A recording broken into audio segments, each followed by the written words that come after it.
Hey guys, tonight we're taking a gentle tumble down the rabbit hole of American convenience, the gas station. But not just any gas station. No.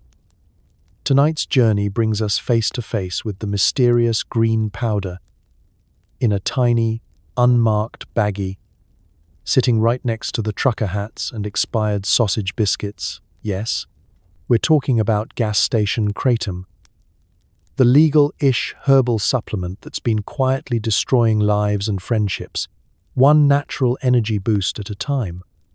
Now, before you settle in to contemplate the existential horror of a gas station bathroom, take a second to like the video and subscribe, but only if you genuinely enjoy what I do here. And hey, leave a comment letting me know where you're listening from and what time it is. Because somewhere out there, someone is standing under harsh fluorescent lights at 2 a.m., weighing the pros and cons of eating a microwaved burrito and washing it down with a product banned in 6 states. Go ahead, dim the lights, turn on a fan for that soothing background hum, and let your body recline further than the seat in a '98 Buick LeSabre. Maybe pull a blanket over you, because you never know when an imaginary gas station clerk named Daryl might wander through your dreams, aggressively upselling you a scratch-off and a can of Monster. Let's get curious for a second. Have you ever wondered, who are these people actually buying gas station Kratom? Why does it come in a flavor called Tropical Blast? What kind of human being wakes up one day and says, you know what would spice up my road trip? Something that looks like it was scraped out of a lawnmower bag and shipped from a shipping container in rural Indonesia. Is anyone checking IDs? Or is the only requirement that you can spell Kratom and count out $12.99 in crumpled singles? Could you survive a day powered entirely by things sold behind the plexiglass counter? Or would your organs tap out at the first whiff of mystery brand incense? And now, congratulations, you've just woken up inside a 24-hour gas station somewhere off Interstate 44.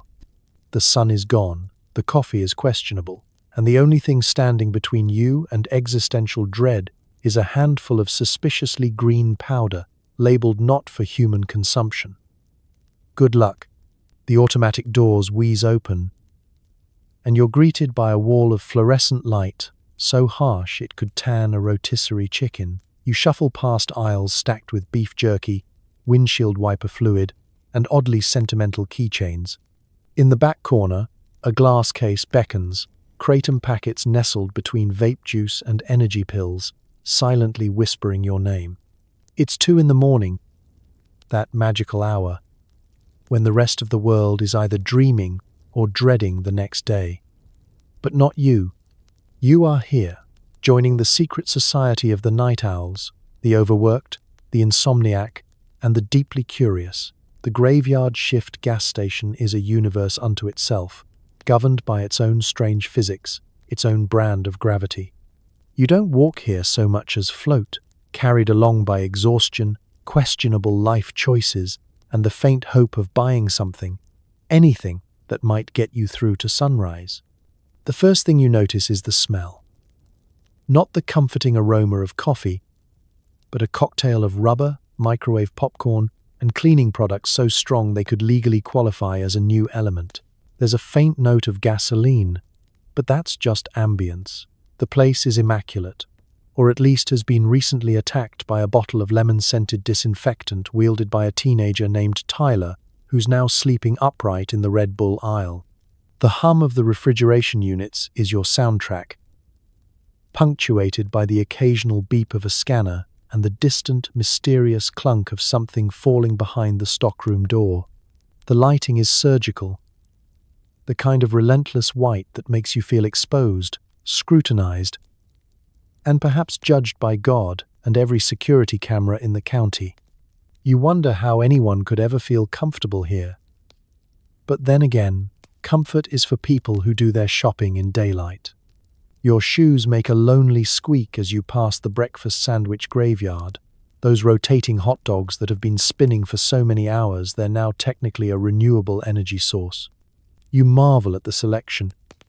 Shelves of snacks you haven't seen since childhood, Candies in colors not found in nature, energy shots promising things science can't explain, and of course, Kratom, little foil packets, each promising energy, focus, or relaxation depending on the label and the mood of the manufacturer. You look around and realize you're not alone. There's a truck driver in a high-vis vest, staring into the depths of the coffee machine, like he's trying to solve a philosophical riddle. A college student in pajama pants is debating whether to buy Funyuns, a gallon of milk, or both. And in the corner, a man wearing socks and sandals is having a whispered argument with the ATM. Everyone here has their reasons, and none of them are good. The clerk, of course, is the true master of this domain. He regards you with a kind of weary amusement. He's seen it all before, the desperate, the hopeful, the just passing through. He doesn't judge. Not out loud, anyway. He just slides a knowing look your way as you eye the Kratom display, and you feel exposed, like a kid caught peeking at the candy bars. There's a rhythm to life on the graveyard shift, a pattern of small rituals, the restocking of the jerky, the sweeping of invisible crumbs, the ceremonial refilling of the hand sanitizer by the door. Time moves differently here. 5 minutes can feel like an hour. And yet, when you glance at the clock, you wonder how it's almost 3. And then, the main event. The glass case, softly lit, draws you in like a moth to the most questionable flame. You hesitate, fingers twitching, heart pounding in a way that might be excitement or just the lingering effects of that gas station coffee. You imagine the stories that started here. The adventures, the regrets, the "I can't believe I did" that tales whispered across state lines. You take a breath, inhale that heady blend of disinfectant and anticipation, and step forward. Because here, on the graveyard shift, with the world asleep and the lights humming overhead, anything feels possible, and everything, especially the Kratom, comes with consequences. Welcome. You're one of us now. Behind the counter stands Daryl, sporting a mullet and a stare that's both vacant and all-knowing. He watches you with the suspicion of a man who's seen too many people try to microwave sushi at 3 a.m., he asks. You here for the green stuff, or just directions to the bathroom? You wonder when he last blinked. You do a quick inventory of your life choices. Maybe you could pretend you wandered in for gum. Maybe you could play it cool, like someone who routinely makes major herbal supplement purchases at this hour. But Daryl already knows. Daryl always knows. He's the guardian of the graveyard shift, the last line of defense between civilization and whatever happens in the parking lot after midnight. He's seen things, you're sure of it. His name tag says Daryl, but you suspect it could just as easily read witness protection. His uniform is a little too clean for someone surrounded by nacho cheese fountains and vape clouds, and he has the air of a man who's witnessed at least 3 minor exorcisms next to the ice cream freezer. You try to read his face. There are stories in those lines. Regret, wisdom, an abiding distrust of anyone who pays in quarters. A bell dings as someone else enters, and Daryl's eyes never leave you. You realize you are now engaged in a silent psychological duel. You blink. He doesn't. You try a half smile, but it dies on your lips.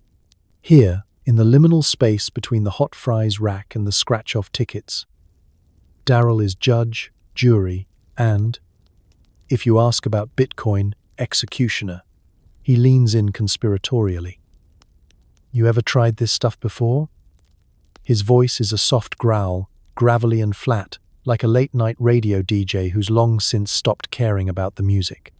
He gestures toward the glass case with the same solemnity most people reserve for introducing a wedding ring or a pet tarantula.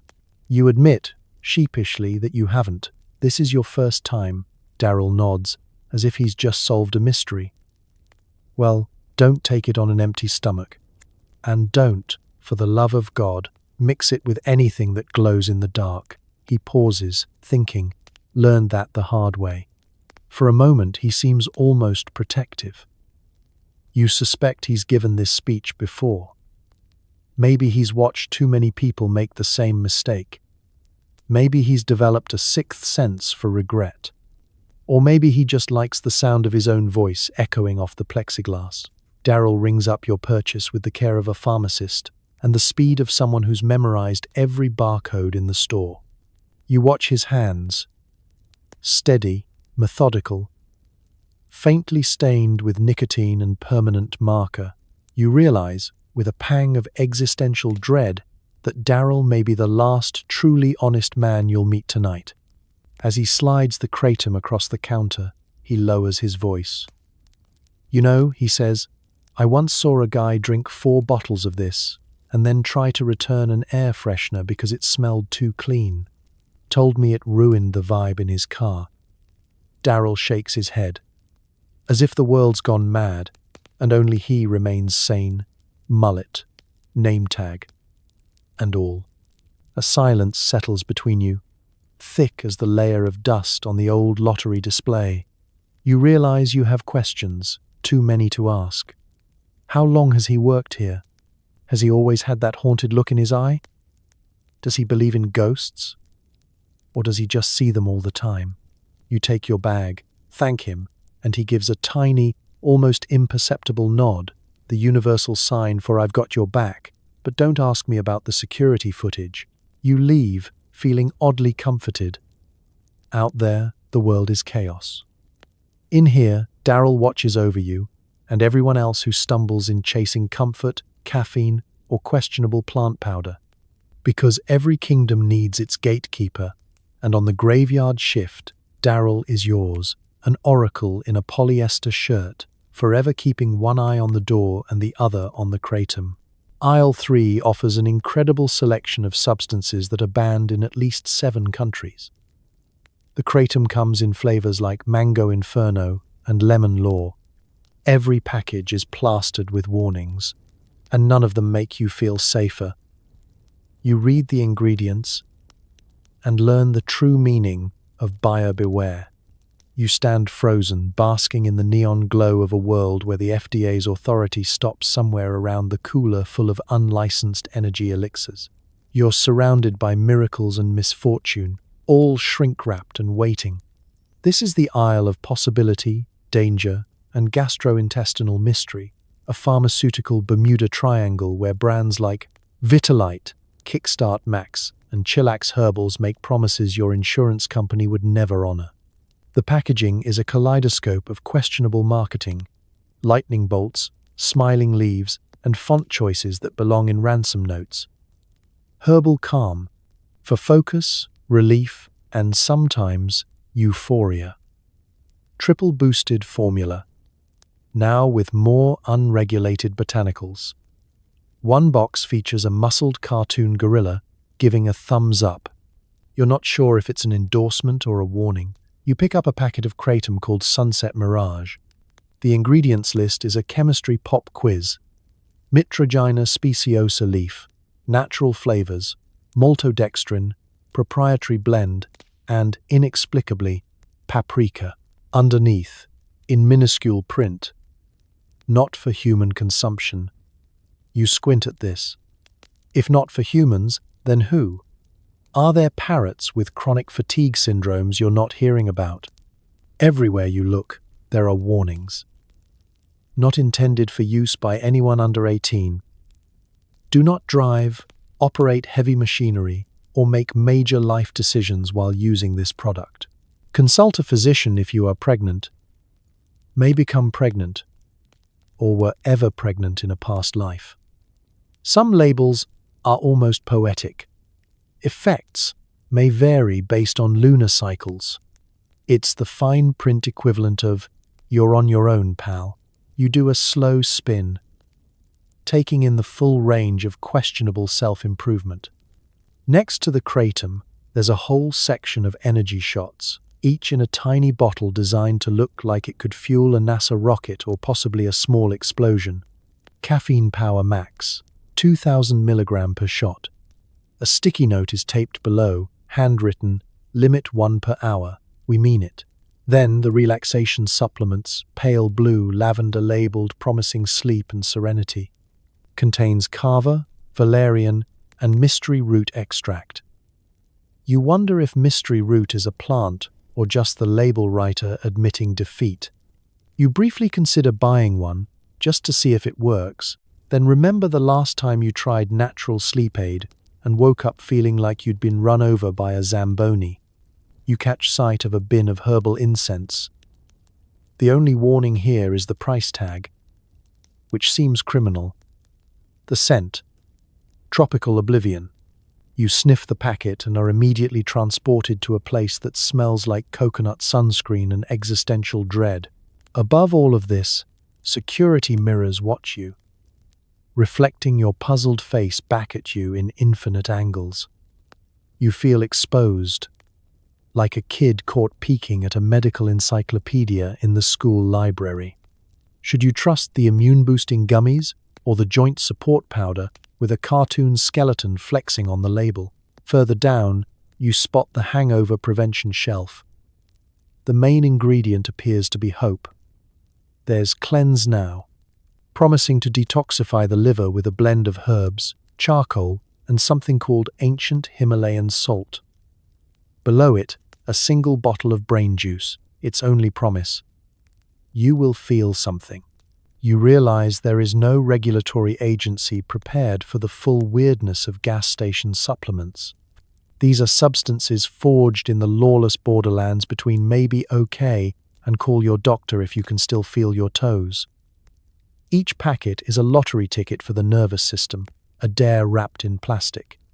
As you head to the register, cradling your chosen Kratom flavor, you marvel at the boldness of it all.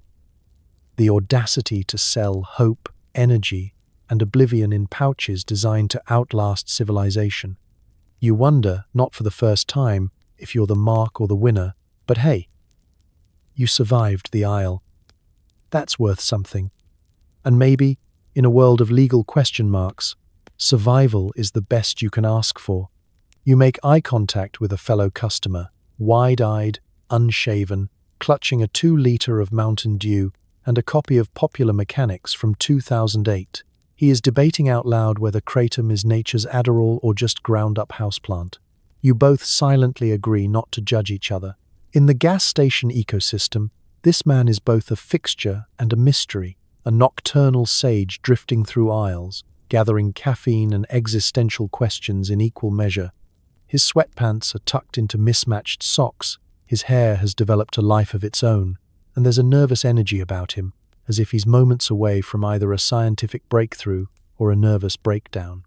His cart, naturally, is full of contradictions. Sugar-free Red Bull, king-size Twix, instant ramen, and something called Beef Stick Extreme. There's also a crossword book with half the cover missing, a crumpled lottery ticket, and a plastic container of premium potato salad that has somehow escaped refrigeration. He paces the aisle like a philosopher lost in Plato's cave, muttering to himself, occasionally pausing to hold a Kratom packet up to the light and squint at the label. Kratom, he announces softly, is either the next big thing or the last thing I'll ever do. He looks to you for confirmation. You nod, slowly, with the gravitas of someone who has just accepted a dare. His monologue continues, now directed more at the universe than at you. You ever wonder if the FDA has a dartboard with random plant names? I mean, what is Mang Da? Sounds like a boss in a video game. And why is this one lemon-flavored? Who wakes up and wants their herbal supplement to taste like a cleaning product? He laughs, a sound somewhere between delight and despair.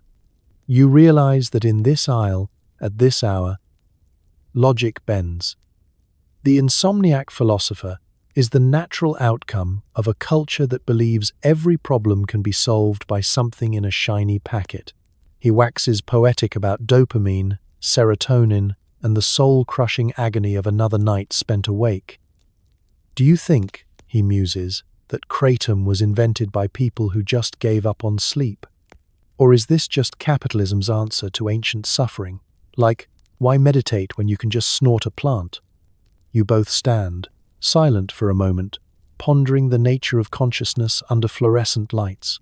The hum of the fridge is the only sound, meditative in its way. He glances at your selection. Going with Mango Inferno? Bold. I tried that once. Didn't sleep for 19 hours, and I think I invented a new kind of math. But hey, at least my kitchen's never been cleaner. There's a moment of kinship, a sense that you are two wanderers in a world that has long since lost its map. Insomniacs, philosophers, unwilling test subjects in the great laboratory of midnight gas station retail. He tells you about his theory that 24-hour stores are the last true places of democracy. Where else can you buy firewood, a pregnancy test, and a gallon of milk at 4 a.m.? You have to admit, he has a point. He shows you his Mountain Dew, now half gone. This, he says, raising the bottle, is my only friend some nights.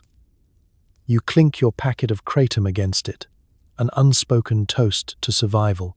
He gestures at the popular mechanics, explaining that he reads only magazines that predate his most recent regrets. As you both make your way to the checkout, you exchange a glance, a silent pact to keep each other's secrets. The world outside may judge, but inside the neon-lit sanctuary of Aisle 4, insomniac philosophers and curious strangers are bound together by sleeplessness, anxiety, and the endless pursuit of something, anything, that might finally bring rest. Tomorrow you'll forget each other's faces. But tonight, you share a moment of genuine understanding. In a world of side effects and suspicious flavoring, maybe that's the best medicine of all. Somewhere near the cooler of milk, probably, you overhear a road tripper lamenting the distance between him and his next legal stimulant. If the FDA didn't want me to try this, why'd they put it next to the Slim Jims, he wonders, as he adds 2 packets of Kratom to his already precarious snack tower. He is a creature of the asphalt, sleep-deprived, sunburned, held together by caffeine and the faint hope of a hot shower at the next truck stop. His shirt advertises a band that broke up before you finished high school, and he's sporting a raccoon-eyed tan line that suggests at least one regrettable nap at a rest area picnic table. His cart is a rolling museum of desperation. A stack of beef jerky, 2 pints of chocolate milk, a bag of Texas chili corn chips, a local road map for a town he just left, and an empty big gulp cup repurposed as a coin jar. He mutters as he shuffles along, debating the pros and cons of every energy product he sees. That one gave me heart palpitations. That one tasted like burning tires. That one, he trails off, holding up a Kratom packet like Hamlet with Yorick's skull, contemplating the infinite. Is this even legal here? Does it count as a meal if I wash it down with a monster? There's an entire psychology to the road tripper's dilemma. How to stay awake without entering a state of full-blown psychosis. He considers the sacred trinity of gas station survival: sugar, caffeine, and a playlist that's 80% classic rock and 20% podcasts about crimes in places with fewer than 500 people. But the miles are long and the scenery repetitive. And so the lure of Kratom grows stronger with every passing billboard advertising world's largest chair or free pie with fill-up. He glances over at you, a kindred spirit. Ever try this stuff? He asks, waving the tropical mango chill at you like it's a peace offering or an invitation to a dare. I heard it's all natural. Then again, so is hemlock. You nod, feeling the unspoken brotherhood of travelers whose main goal is to avoid both boredom and drowsiness-induced vehicular manslaughter. He adds, honestly, it's either this or those neon pink energy chews. I think those are just repackaged driveway salt.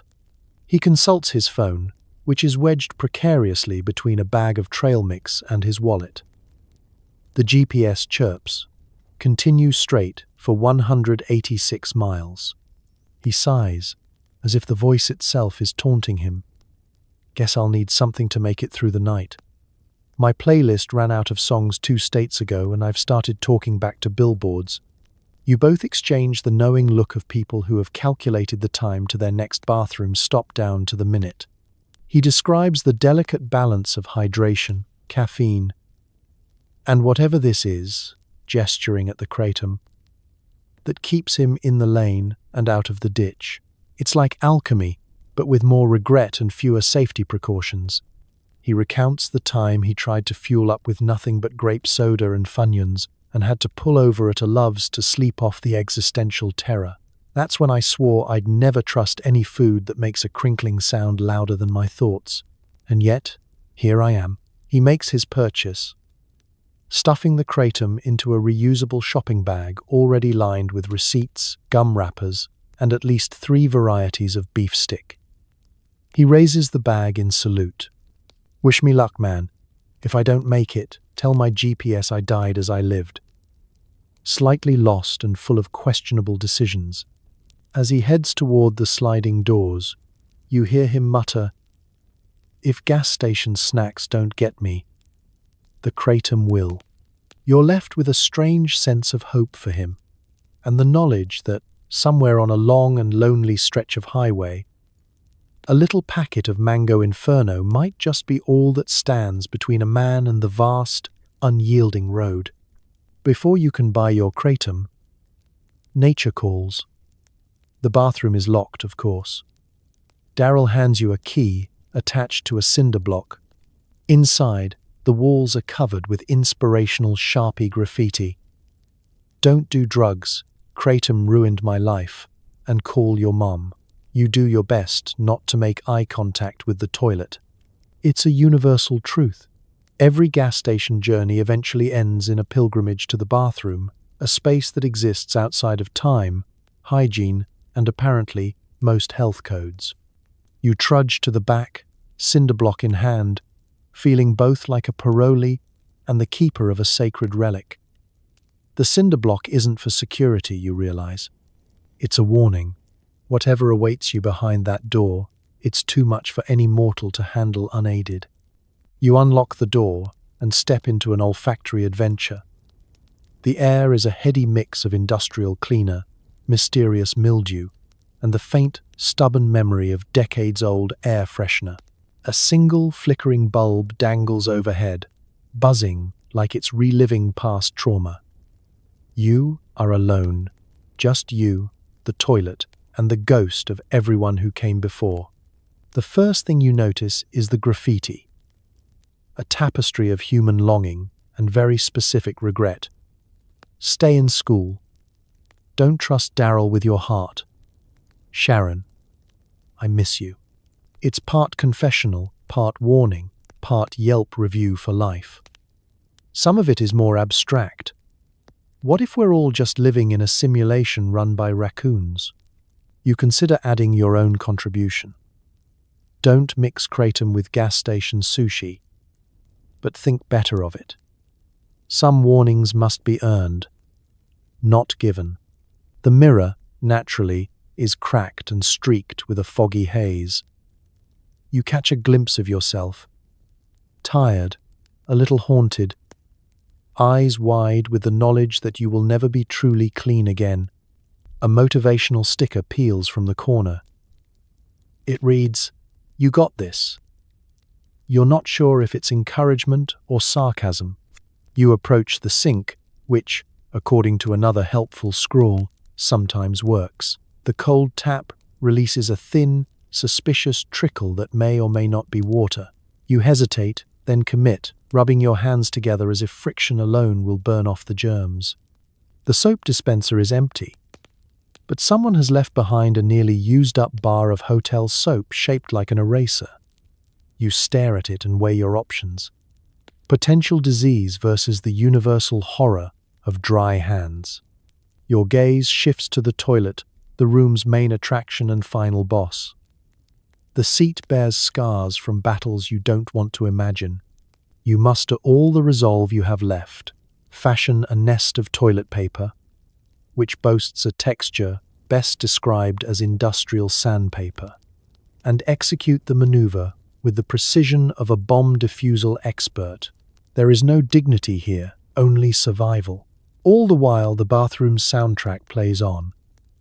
Distant country music leaking through the wall, a humming fluorescent light, and the occasional mysterious thud from the roof. You imagine the stories of those who've passed through. Travelers, truckers, teenagers skipping curfew, all united in the ancient ritual of regretting whatever led them here. You linger a moment, letting the room's wisdom soak in. Maybe you really should call your mom. Maybe you should swear off strange green powders and mystery meat for good. Or maybe you think the gas station bathroom is less a place and more a mindset. A stark reminder that rock bottom is always one questionable life choice away.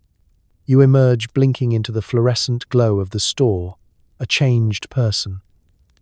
Daryl greets you with a knowing nod and reclaims the cinder block key. No words are exchanged. None are needed. You have completed the rite of passage. You are now fully initiated into the Church of American Convenience. Washed, sort of, wiser, and ready to face whatever the Kratom aisle throws at you next.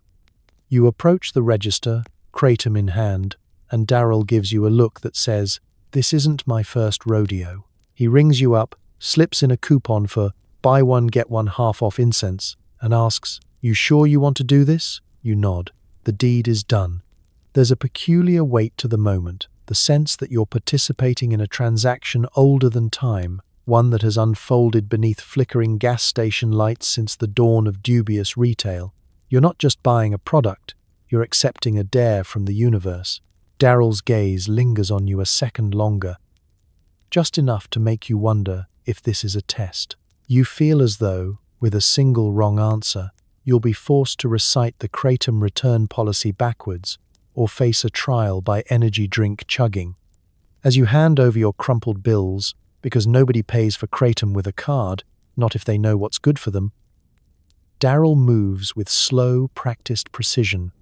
He scans the barcode with a flourish, like a sommelier evaluating a bottle of suspicious house wine. There's a beep, a flicker, a pause.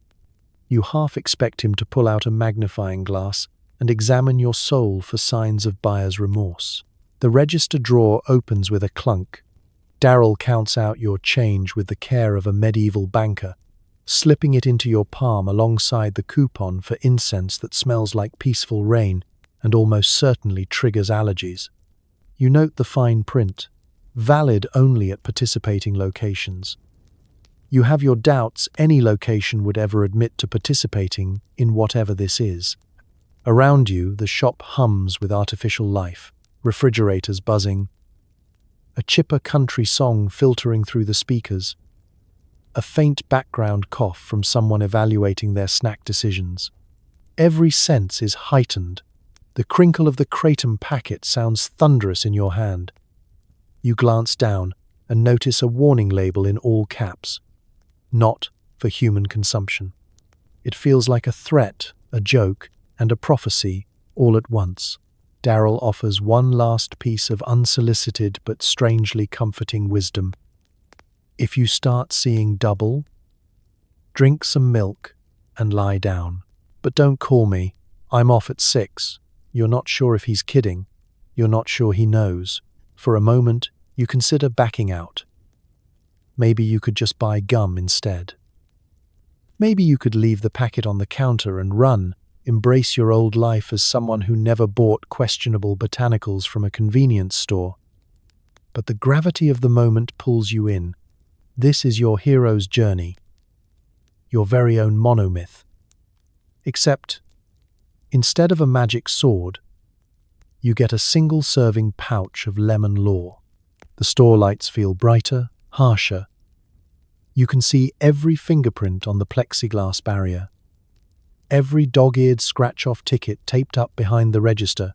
Daryl slides your purchase across the counter, his face unreadable. There's no confetti, no ceremonial music, just the sound of a receipt printing and the unspoken promise that nothing good happens after midnight in aisle 3.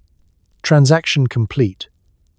You clutch your bag, a plastic one, because you declined the eco-friendly tote, not wanting to make a memory of this that lasts longer than the kratom itself. Daryl's eyes soften. Maybe he sees a little of himself in you. Maybe he just knows you'll be back. You step away from the register, the scent of incense and burnt coffee lingering on your jacket. The deed is done. You're now a member of the gas station night crowd, a secret society held together by caffeine, regret, and the thrill of purchasing the unknown. You can almost hear the other regulars nod in respect. Behind you, Daryl starts to ring up the next customer. Someone buying nothing but batteries and a single banana. There's comfort in the ritual, in knowing that, no matter how strange your purchase, you're never the weirdest thing to happen to a gas station at 2 a.m. Welcome to the mystery. No refunds. No exchanges, only stories. The real action takes place in the parking lot. You sit in your car, packet in hand, debating whether to read the instructions or just wing it. Somewhere, a raccoon eyes you with the judgment of a disappointed ancestor. The first sip is chalky, bitter, and tinged with regret. You know the type of parking lot. Pockmarked asphalt, puddles glimmering in the harsh glow of sodium lights, and an aroma that is equal parts gasoline, stale fry oil, and distant hope. It's nearly 3 a.m., and the only signs of life are a semi-truck idling quietly, a lone moth attempting to win a one-sided battle with the street lamp, and the local wildlife, led, as always, by that raccoon who's apparently witnessed this ritual more times than he'd like. You check your rearview mirror and realize there's a kind of ceremony to what you're doing. The car becomes your sanctuary. You line up your supplies on the passenger seat. A half-empty bottle of blue sports drink, a gas station napkin, already torn in 3 places, and the kratom packet with its warning labels glowing like a dare. You try to steady your nerves, glancing at the raccoon. He doesn't blink, as if to say, "Go ahead. We both know you're not the first." You briefly scan the instructions. Mix with water, stir thoroughly, consume responsibly. The ambiguity is almost comforting. It leaves room for interpretation, improvisation, denial. You decide to mix the powder in the bottle cap first, but it immediately clumps into what looks like a science fair volcano. Eventually, you dump it all into your sports drink, shake it, and listen as it makes a sound somewhere between gravel in a blender and a maraca of regret. The color is not natural. The smell is a cross between dried grass clippings and low tide. You take a breath, reminding yourself you've ingested worse at summer camp. The first sip is a revelation. Chalky, bitter, with just a hint of lemon and a bold finish of, "What have I done?" You force yourself to swallow, the way a child takes medicine, quickly, before the taste has a chance to register as trauma. Outside, another car pulls up. The driver, another late-night pilgrim, glances your way, clocking the unmistakable kratom packet in your hand. You nod. He nods. Nothing more needs to be said. There's camaraderie in poor choices. You attempt to distract yourself by turning on the radio, only to find that every station is playing either polka or an infomercial for Total Gut Reset. You settle for silence, which is somehow louder. The raccoon, bored with your existential crisis, begins digging through a nearby trash can. You envy his decisiveness. As the minutes tick by, you become acutely aware of your surroundings. The sticky steering wheel, the dust illuminated in the dashboard glow, the vague sensation that you might have just accidentally performed a minor rite of passage for every American over 30. You wonder what your ancestors would say if they could see you now. Probably something like, "Don't tell your mother. Time slows." You wonder if you feel anything yet. or if you just really need a snack. You remember reading that kratom effects are subtle and variable, which in this case seems to mean you'll either solve calculus problems or need to lie down for 12 hours. For now, you settle for finishing the drink, hoping the taste will be the worst part of this experience. Before long, a cold breeze slides through your cracked window, carrying with it the sounds of the interstate and the faint laughter of the universe. The raccoon is gone. The parking lot is quiet. You have officially crossed the threshold, initiated into the secret society of parking lot ceremonies, where every regret is yours alone, and the only judge left is the empty bottle in your cup holder. You start the engine, feeling older, wiser, and, if nothing else, certain that the real magic of gas station kratom is surviving the first sip. Seconds later, you experience the universal kratom moment, instant buyer's remorse. Your tongue goes numb, your stomach protests, and you wonder if not for human consumption was a warning or a dare. You contemplate going back in for Pepto-Bismol, but pride holds you back. This is the part nobody advertises on the packet. They don't put it in the glossy marketing language. They don't print it in bold above the words all natural. But the truth is, your body knows when you've made a mistake long before your brain is willing to admit it. And right now, your body is filing a formal complaint. Your mouth tastes like you licked the inside of a lawnmower bag. Not just once. Like you committed to it. Like you swirled it around for flavor notes. There's an earthy bitterness clinging to your tongue.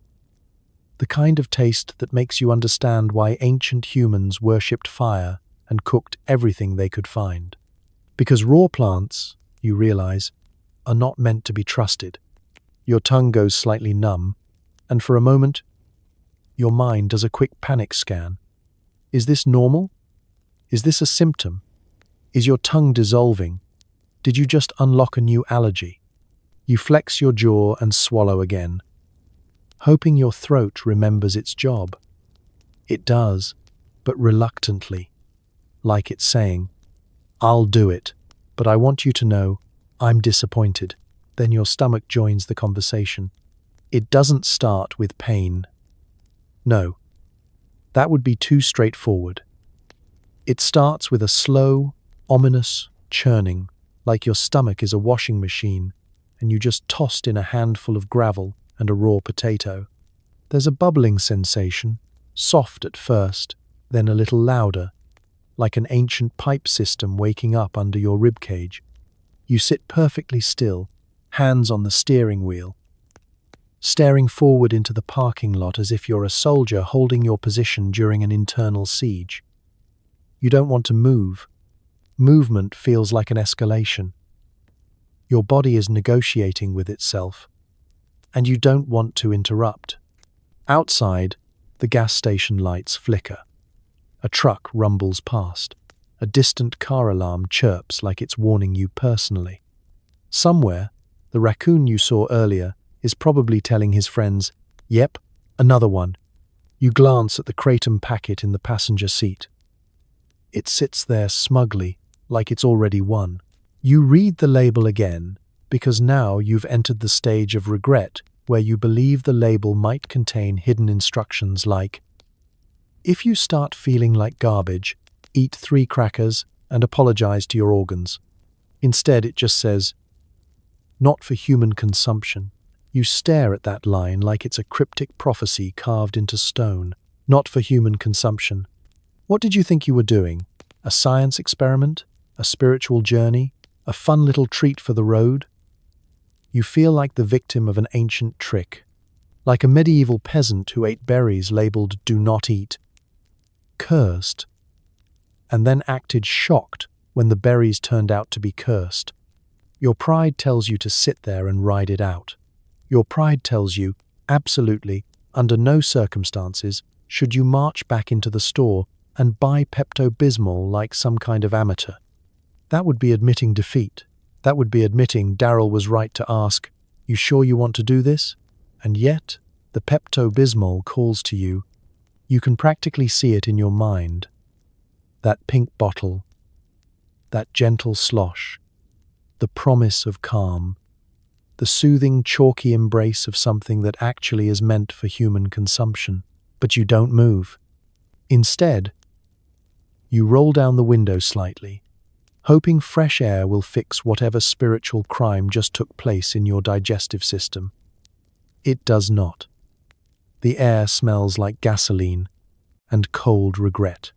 Your stomach continues its slow rebellion. Your tongue continues its numb little protest. And the worst part, you realize you still have the rest of the drink. It sits in your cup holder, greenish and cloudy, like swamp water from a cursed pond. You stare at it. It stares back. Somewhere deep inside, your body whispers, "We can still stop. We can still pretend this never happened." But you don't stop, because you are an adult. And adults, for reasons unknown, always feel compelled to finish what they started. Especially when what they started was a terrible decision purchased under fluorescent lights next to Slim Jims. So you take another sip, and your stomach, without saying a word, begins drafting its resignation letter. You wait and wait. Is this supposed to feel good? Are you supposed to feel anything? You check your pulse. The only effect is a vague sense that your internal organs are hosting a staff meeting. You start Googling Kratom effects and quickly regret it. There's a moment, after every questionable supplement, where hope holds out against reason. Maybe you'll be one of the lucky ones who unlocks boundless energy or sudden enlightenment. Or maybe you'll just end up being the subject of a cautionary tale posted to Reddit by a guy named Herbal Ranger 1972. For now, you're stuck in the limbo of anticipation, wedged between the sticky vinyl of your car seat and the faint aroma of someone else's breakfast burrito. You check your reflection in the rearview mirror. Do you look more alert? More mysterious? No.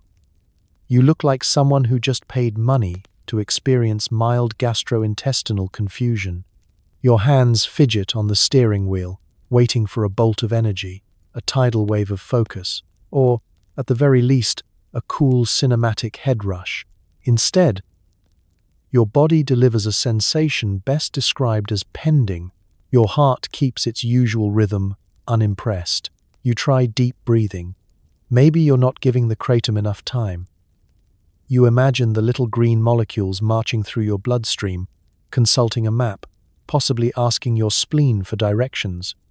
Your stomach rumbles, your mouth is dry, and your eyelid twitches in a way that's definitely not spiritual awakening.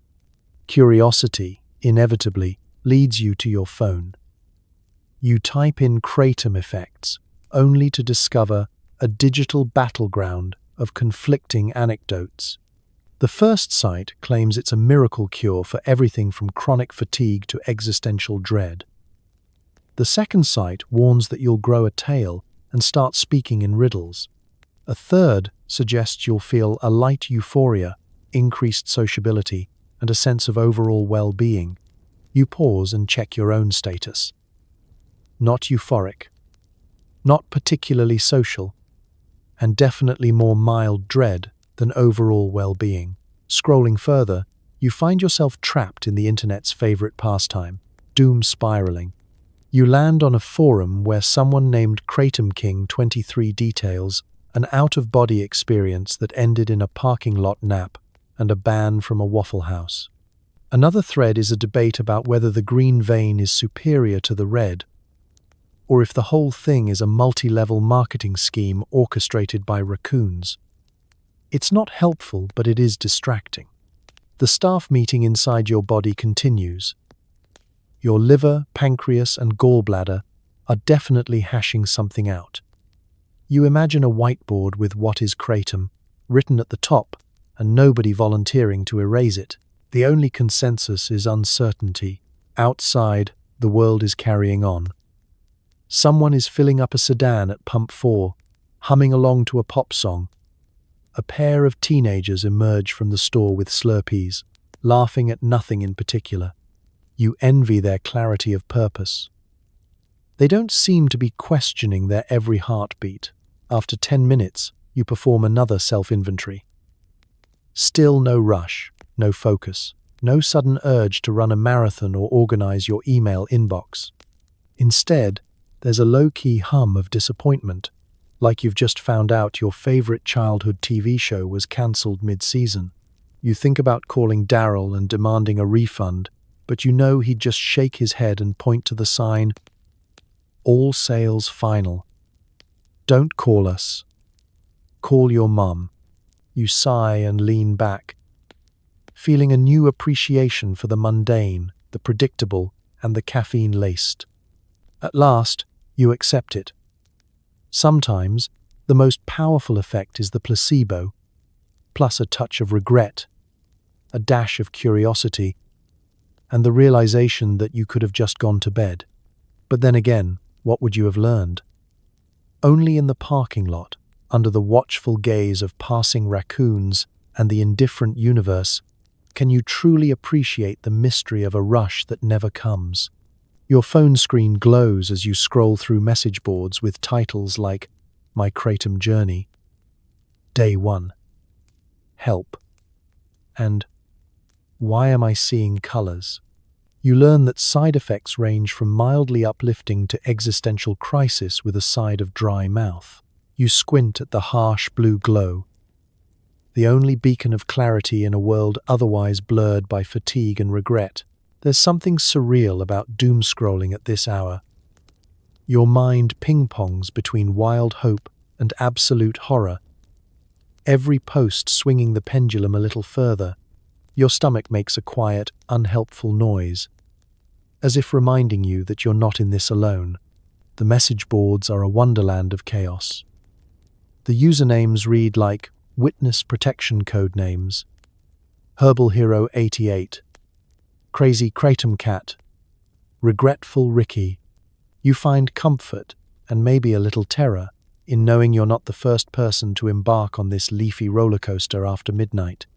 Some people are poetic, waxing rhapsodic about how Kratom opened new dimensions in my mind and my colon. Others, less so. Took green vein, sneezed, now my legs feel like marshmallows. What do? You scroll deeper into the uncharted territory of Kratom wisdom. The advice is inconsistent.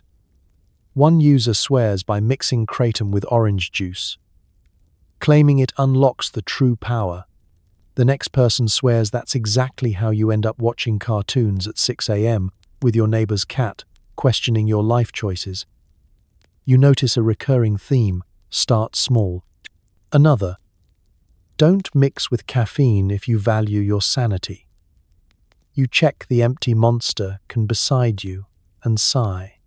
There's a forum thread titled, "Should I call poison control or just drink water?"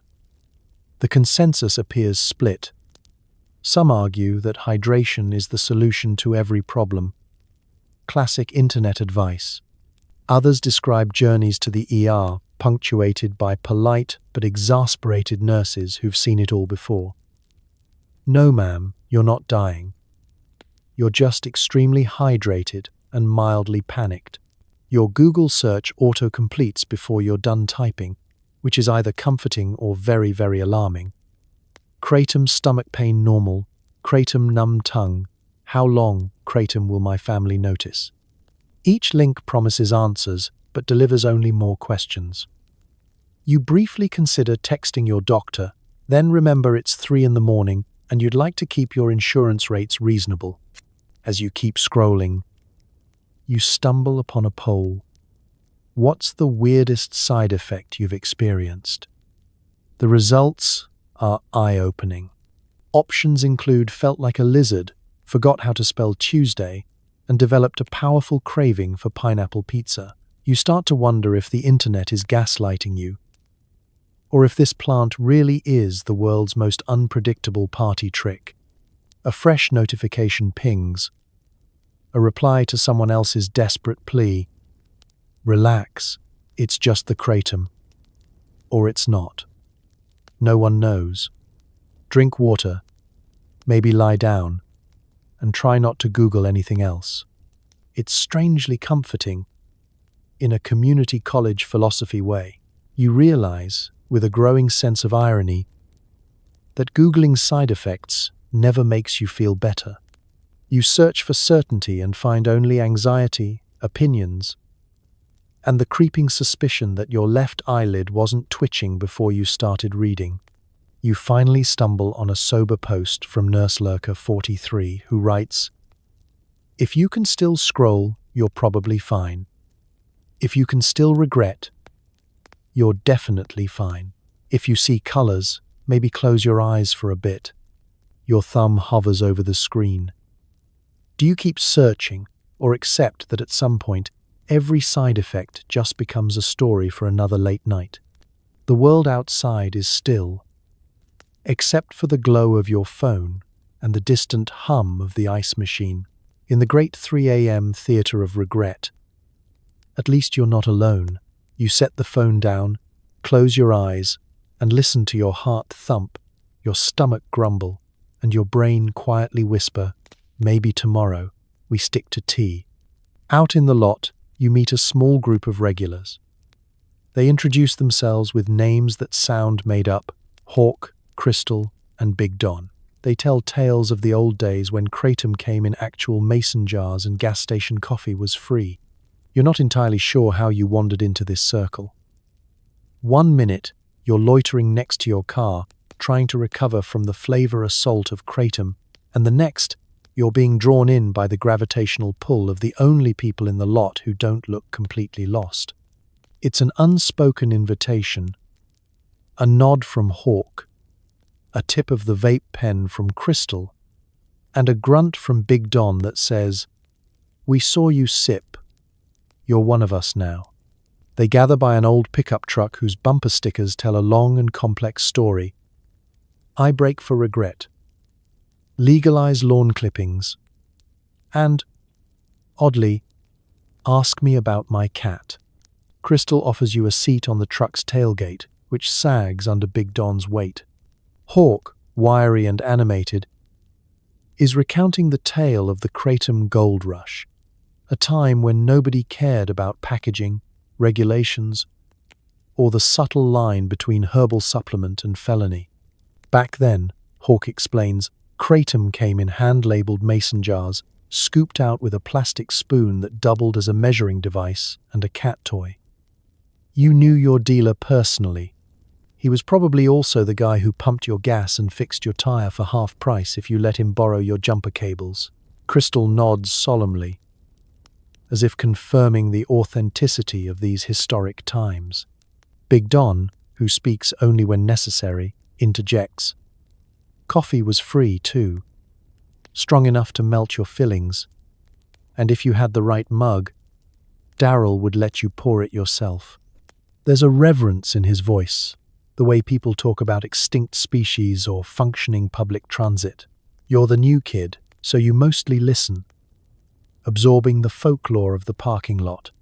The regulars swap stories about legendary nights, marathon debates about the best Kratom flavor, Hawk, Green Malay, no contest. The time someone tried to brew it in the coffee maker. The cleanup took a week. And the epic Taco Bell incident, which they all agree is best left to the imagination. There's an undercurrent of pride. These are the pioneers, the early adopters, the canaries in the coal mine of gas station pharmacology. Crystal, chain-smoking and sipping a mystery energy drink, is the historian of the group. Remember when the signs didn't have warnings? When nobody cared if you bought 3 at once? She muses. Now it's all not for human consumption and limit 1 per customer. She shakes her head, as if lamenting a lost age of innocence and bad decisions. It turns out each regular has their own ritual. Hawk likes to chase Kratom with a shot of pickle juice, balances the chakras, while Crystal prefers to mix hers with gas station hot chocolate, an act of culinary bravado that inspires both awe and fear. Big Don, true to form, just stirs his into a bottle of water, shrugs, and lets the universe take over. As you sit, you realize you're being gently initiated. They ask about your first time, what flavor, what regrets, what side effects. You confess to numb tongue and existential dread. This is greeted with nods of understanding and a few sympathetic pats on the back. We've all been there, Hawk says. You get used to it, or you don't. Either way, you'll be back. The night deepens, and so do the stories.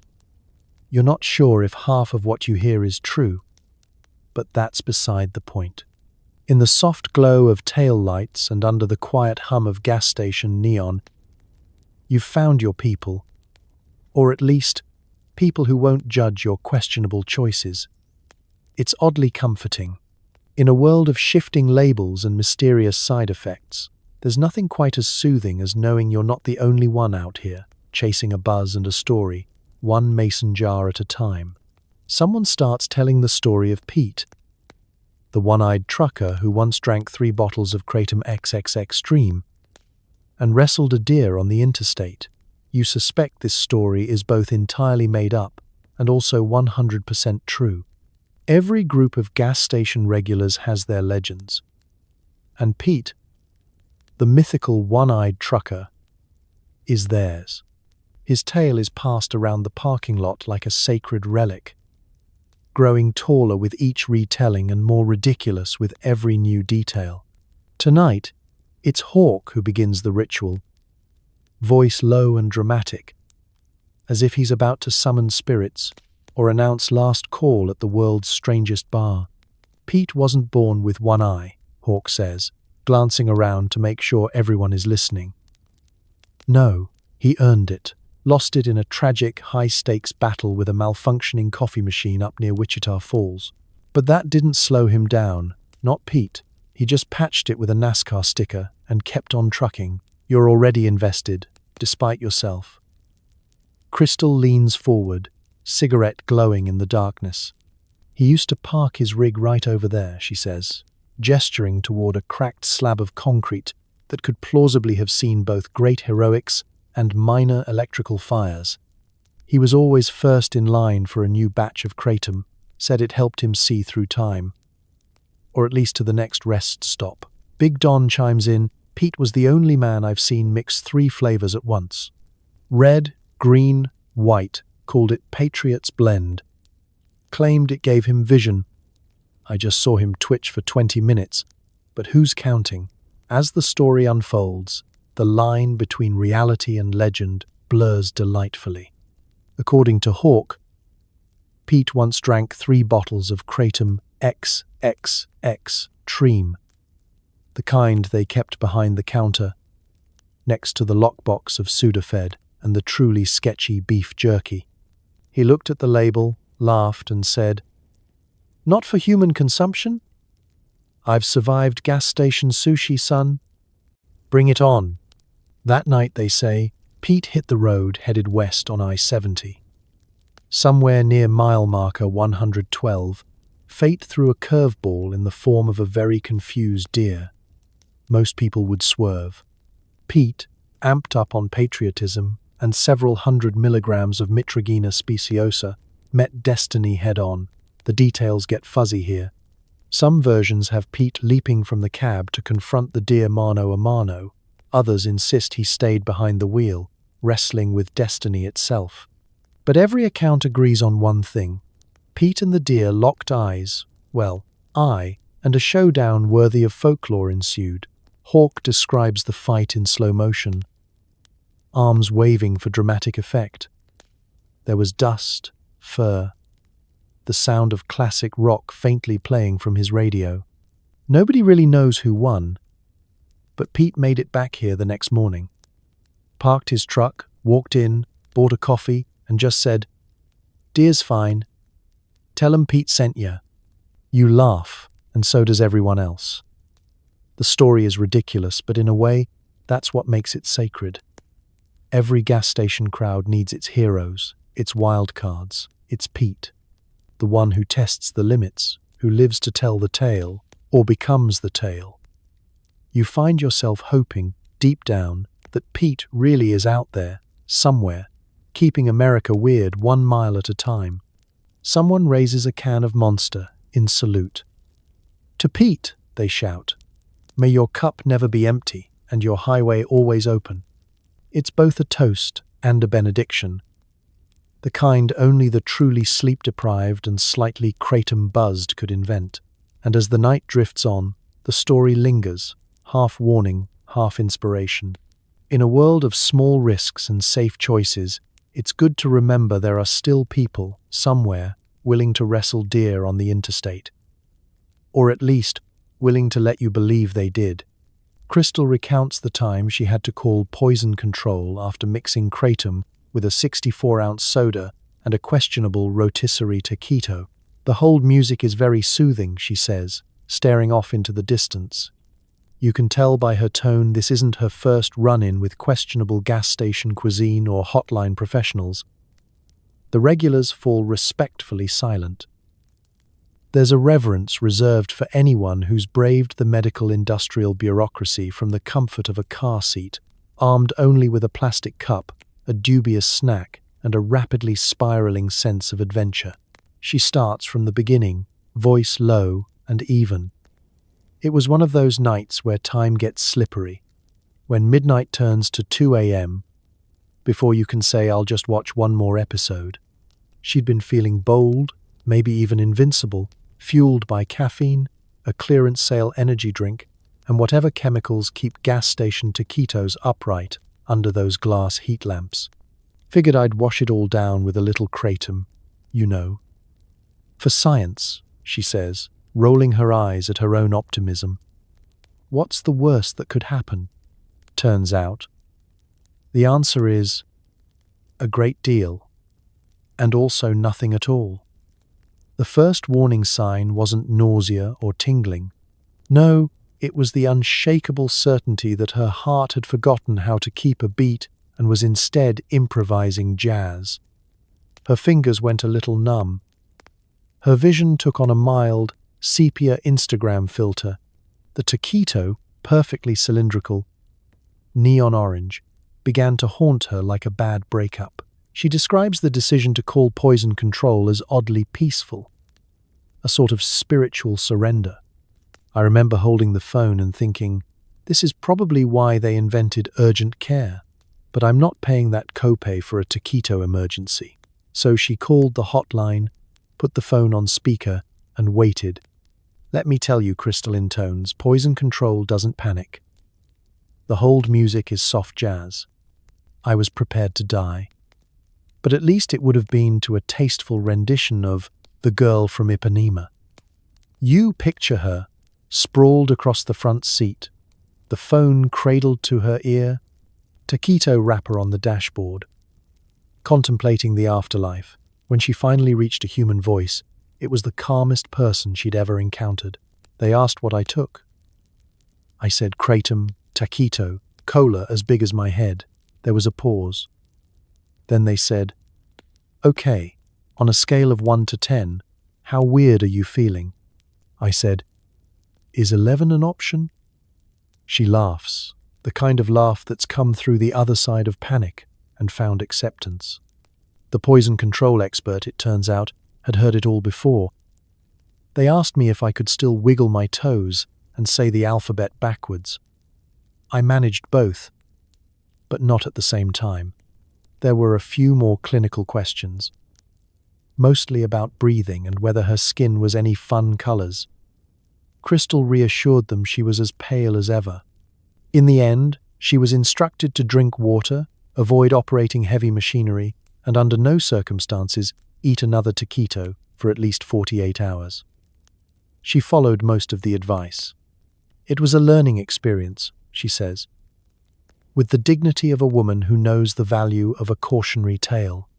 The regulars nod in solidarity, each remembering their own brush with poor judgment and customer support. We've all been there, Hawk says. Some of us just don't remember the hold music. You take note.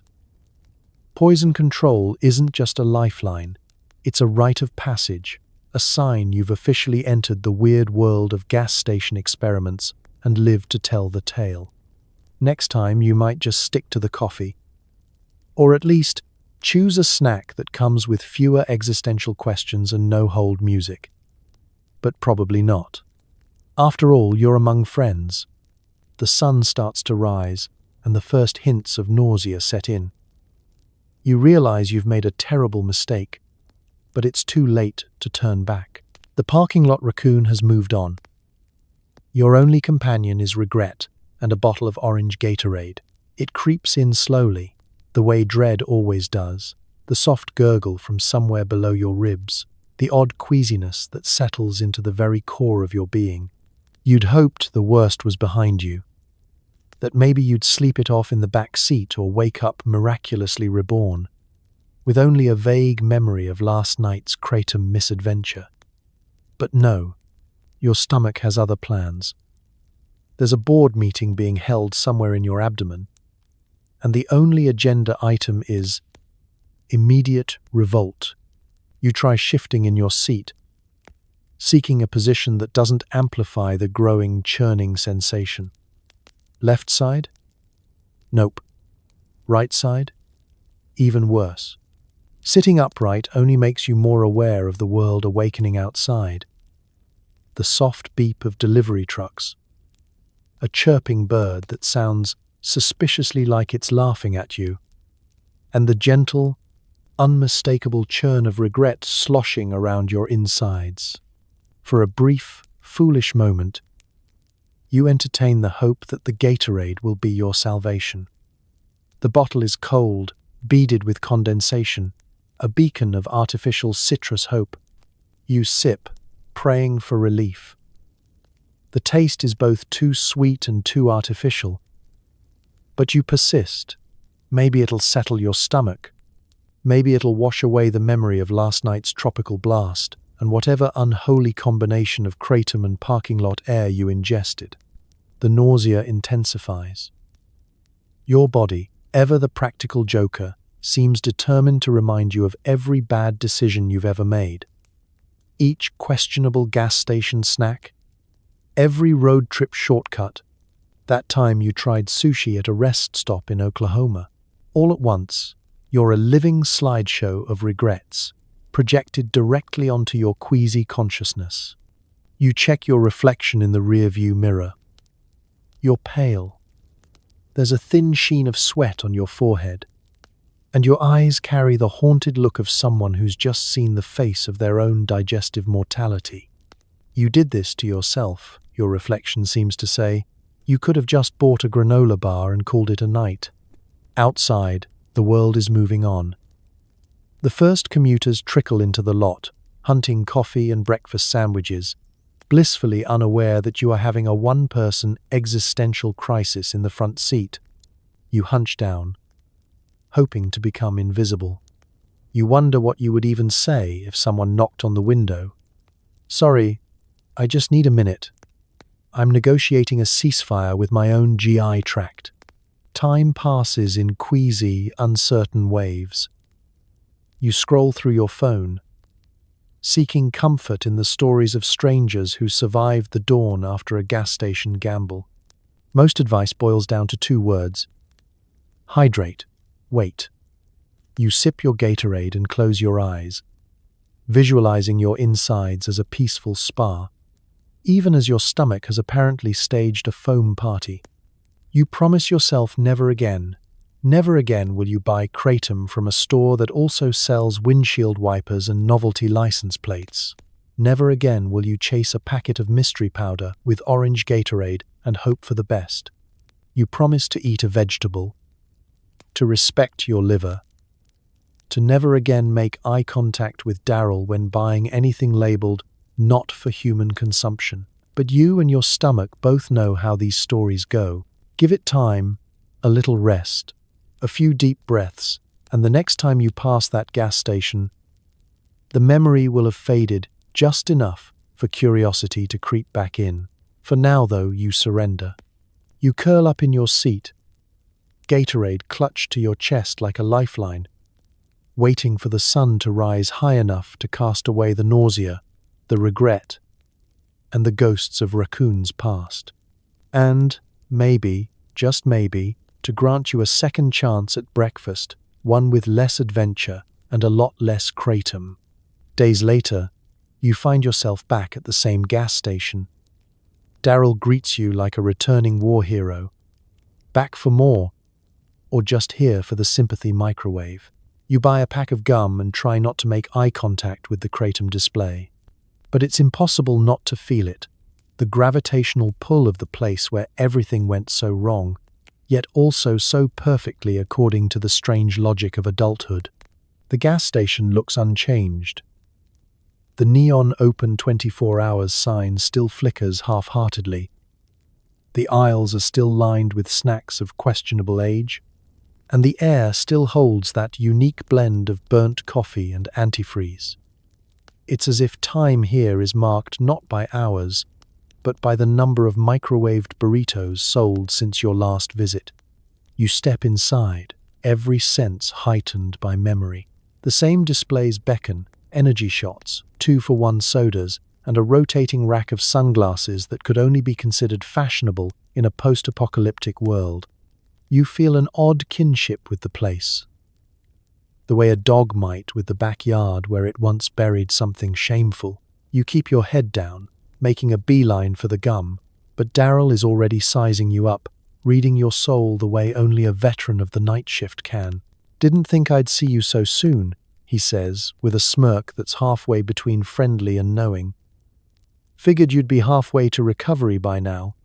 There's no judgment, only the camaraderie of someone who's seen enough to know that everyone comes back sooner or later, whether for kratom, comfort food, or just to prove that they survived. You fumble with the gum packets, pretending to study the ingredients as if your life depends on finding a brand with the right balance of spearmint and absolution. The kratom display glows in your peripheral vision, each foil packet arranged like a row of trophies for dubious accomplishments. Not for human consumption, they declare, but they might as well say, "You'll be back." Daryl leans on the counter, arms folded, clearly enjoying the show. "So," he says, "what'll it be this time? New flavor? Or just the classic regret?" You smile weakly and slide your gum across the counter. "Just this," you reply, hoping he won't press for details. He rings you up, tossing in a free sample of hand sanitizer, a silent acknowledgement that some stains never quite wash out. You pay in cash because plastic feels too official, too traceable. Daryl gives you a conspiratorial nod. "You know, nobody ever really learns," he muses.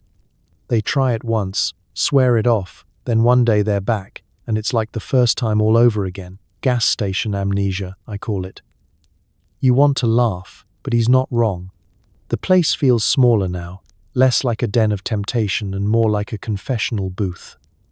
The other customers seem to recognize the look in your eyes, an expression that says, "I've seen things." You share a silent, mutual respect, bonded by the knowledge that everyone in here has danced a little too close to the edge, at least once. You leave as quickly as you arrived, stepping out into the sunlight, gum in hand. You take a deep breath, vowing, once again, never to fall for the siren call of kratom or any herbal supplement found within 20 feet of a lottery ticket dispenser. But deep down, you know this place will be waiting for you. Next time you need gas or solace or just a snack to go with your regrets, you'll find yourself here again, greeted by Daryl's wry smile and the endless, humming glow of the store. Because in the end, gas stations are less about what you buy and more about what you're running from, or, if you're honest, what you'll always come back to. You notice a small punch card, buy 10, get your next hospital visit free. You laugh, but only because you're afraid it might be real. Daryl winks and offers you a free air freshener shaped like a pine tree. It's wedged between the lighters and the rolling papers, a tiny rectangle of cardstock, printed on one side with clip art leaves and on the other with what could charitably be called optimism. The edges are curled, as if every customer who's handled it has had second thoughts. You flip it over in your hand, half expecting the fine print to read, "Valid only while supplies last, not responsible for existential dread." You think of all the loyalty programs you've encountered, supermarkets, airlines, coffee shops. None of them have ever threatened your well-being so openly. Buy 9 sandwiches, get the 10th free, fly enough miles, earn a flight to Tulsa. But buy 10 doses of Kratom, and what exactly is the reward? An all-expenses-paid trip to the local urgent care, complete with a punchline from Daryl and a fresh pine scent for your ride home. The air freshener is a masterstroke. Daryl's generosity is never without a touch of irony. Goes well with regret, he says, handing it over like a priest, offering a prayer card at confession. You take it, half smiling, and wonder if it will mask the scent of your past decisions, or simply mingle with them, creating something uniquely you. As you study the punch card, you start to notice other, more subtle perks of the program.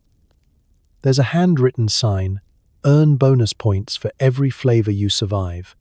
Beneath it, a list of customers with names like Big Don and Crystal, the same regulars who told you tales of Kratom's Wild West era, each boasting a suspiciously high number of punches. You start to suspect there's a secret leaderboard, and that Daryl is both scorekeeper and referee. You imagine the gas station running monthly challenges. Try all 3 flavors in one visit, get a free bottle of Pepto-Bismol, or show us your ER discharge paperwork, earn double points. Somewhere in the back, maybe there's a wall of fame, Polaroids of the bravest souls, and their most creative regrets. You consider asking Daryl if he keeps track, but something about the twinkle in his eye tells you some questions are better left unanswered. Loyalty, you realize, takes on a new meaning here. It's not about repeat purchases or earning a freebie. It's about coming back, time after time, in the face of all logic, scientific advice, and the memory of last week's stomach rebellion. It's about forging camaraderie with strangers over a shared taste for adventure, disaster, or maybe just denial. It's a support group with fluorescent lighting and a checkout counter. The punch card is ridiculous, but also strangely comforting. In a world where every transaction is tracked and monetized, there's something refreshingly honest about a loyalty program that doesn't pretend your choices are good ones. Buy 10. Get your next hospital visit free. At least they're not sugarcoating it. You slip the card into your wallet, right next to your health insurance card, just in case. The pine tree air freshener dangles from your rear-view mirror, swaying as you pull out of the lot. Every time it catches your eye, you'll remember the wink, the punchline, the shared secret of those who keep coming back. Because in the end, loyalty isn't about rewards. It's about belonging to a story so strange and stubborn that you'd almost be disappointed to win. After all, as Daryl says, the real prize is surviving long enough to fill up another card. You find yourself cornered by a man in a leather vest who claims to have done every strain. He starts listing colors like a sommelier at a wine tasting. You want white vein for energy, red vein for existential dread, and green vein for well. You'll find out. He's got the swagger of someone who's spent far too many midnight hours in parking lots. The wild confidence of a self-taught herbalist with a PhD in poor life choices. His vest is adorned with patches, one for every truck stop chain in the tri-state area, a faded "Just Say Yes to Plants" slogan, and a suspiciously official-looking badge that simply reads Kratom Ambassador. You are not sure if he invented it, or if someone gave it to him as a warning. He introduces himself as Rex, which you suspect is not his government name. "I'm kind of a legend around here," he says, as if you'd somehow missed his TED Talk on the finer points of Mitragina speciosa. You nod politely, scanning for an exit, but there's no escaping now. Rex has locked eyes with you, and the lesson is about to begin. He unrolls a handful of packets like a magician unveiling his best tricks. White vein is like sunrise in a cup, sharp, energizing, makes you want to alphabetize your glove box. He sniffs it theatrically, eyes closed. Pairs beautifully with a slim gym and an empty stretch of highway. He hands you a packet, You thank him, tucking it into your pocket like a party favor you never asked for. Next is red vein. This one's for the nights when the existential dread hits hard and you want to contemplate your place in the universe. Maybe write poetry about gas station lighting. He gestures with dramatic gravitas, and you briefly wonder if he's about to break into interpretive dance. Green vein? You ask, more out of politeness than actual curiosity. He grins. Green vein is the wild card. Could be energy, could be relaxation, could be a deeply personal revelation about your need to call your mother. It's the mystery meat of Kratom strains. Other regulars begin to gather, drawn by the irresistible spectacle of an expert in his natural habitat. Crystal snickers. Hawk rolls his eyes. Big Don nods in sage agreement, as if Rex has just confirmed the secrets of the universe. Rex is unfazed by the skepticism. He is, after all, a man on a mission to educate the masses, one dubious anecdote at a time. He launches into stories of his exploits. The time he mixed all 3 strains just to see what would happen, spoiler, nothing good, or his failed attempt to microdose Kratom during a family wedding, best man's speech got real weird, real fast. You start to lose track of the details, swept along by the sheer momentum of Rex's confidence. He claims to have a 6th sense for quality. Never buy Kratom from a station that stocks less than 6 flavors. That's just basic safety. He leans in, conspiratorial, and always check the batch number. If it ends in a 3, you're golden. Anything else, you're gambling with fate. You nod solemnly, as if this is ancient wisdom. At some point, you realize you're both entertained and slightly worried. Rex is the kind of teacher you remember years later, colorful, intense, and mostly unforgettable. He leaves you with one final piece of advice. Don't let the labels scare you. Kratom's like life, unpredictable, slightly bitter, and best taken with a sense of humor, and maybe a side of antacids. He winks, claps you on the back, and disappears into the lot, already searching for his next student or his next packet. Whichever comes first. You stand there for a moment, clutching your newly acquired packet, half expecting to feel wiser, but mostly just grateful you survived the Kratom sommelier experience. Welcome to the graduate course. Class dismissed. At home, you dive into the Kratom internet underground. You find heated debates, conspiracy theories, and a man in Alabama who claims to have invented a new blend called Freedom Dust. You close your laptop slowly, but curiosity is a powerful force. You open it again. Online, the world of Kratom is not just a marketplace, it's a battleground. It's the digital equivalent of an old saloon at high noon, tumbleweeds rolling across threads titled Best Morning Strain, and Has Anyone Actually Met Daryl? The avatars are a dizzying mix. Anime characters, cats in wizard hats, and one user who communicates exclusively through GIFs of Nicolas Cage. Within minutes, you're knee-deep in a comment war between Red Vein Queen and Ballybro 1993, each with thousands of posts and the energy of people who have not slept in days. They argue about the correct ratio for ultimate focus, hurling charts and poorly cropped screenshots like daggers. Someone invokes the science, which is just a link to a blog titled Dr. Herb's Kratom Corner. You wonder if Dr. Herb is a real doctor, or just someone who got a white coat on eBay. Threads spiral out of control. You stumble across conspiracy theories so wild they'd make the History Channel blush. One claims Kratom is a government mind control experiment. Another insists the original strains were delivered to Earth by an ancient civilization that also invented Axe body spray. The most vocal skeptic, Truth Seeker 420, has been banned and unbanned 5 times but keeps coming back with slightly altered usernames. There's the obligatory poll, what color is the true Kratom? Where the winning answer is, whatever's on sale. The polls are never scientific, but they are democratic. in a way that only the lawless lands of web forums can be. The reviews are even less reliable. 5 stars for helped me finish my taxes, 1 star for made my dreams smell like burnt toast. You learn about freedom dust, the supposed invention of a man who posts videos from his porch, surrounded by empty Monster cans and a collection of American flag bandanas. It's the most patriotic way to feel weird, he says in a thick southern drawl. In the comments, some people beg for his recipe. Others warn that it's just ground-up sidewalk chalk.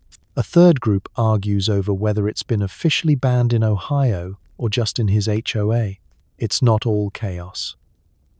There are a few saints wandering these digital badlands. Nurse Nancy, who patiently answers panicked late-night questions with advice to hydrate and avoid mixing Kratom with anything you can't pronounce. Science guy who tries valiantly to bring facts and PubMed links, only to be shouted down by someone referencing my cousin's neighbor's dog as an expert witness. Scrolling deeper, you start to spot patterns. Every question is met with a dozen contradictory answers. There's always someone who says no side effects, someone else who lists 30, and a third who suggests try prayer. Just in case. Recommendations for dosage are equally helpful. Start small or large. Depends how you feel about roller coasters. You begin to sense the truth. The forums are less about knowledge and more about community. A gathering of insomniacs, hopefuls and hobby scientists, united by their willingness to experiment on themselves and type about it for strangers. They aren't here for clarity. They're here for the thrill of the unknown, the comfort of shared uncertainty, and the wild, unmoderated joy of a place where everyone's an expert and nobody agrees. Eventually, you close your laptop again. This time for real. Heart pounding with a mix of anxiety and admiration. If there's a moral to the Wild West of Kratom forums, it's this. Never trust a man selling freedom dust.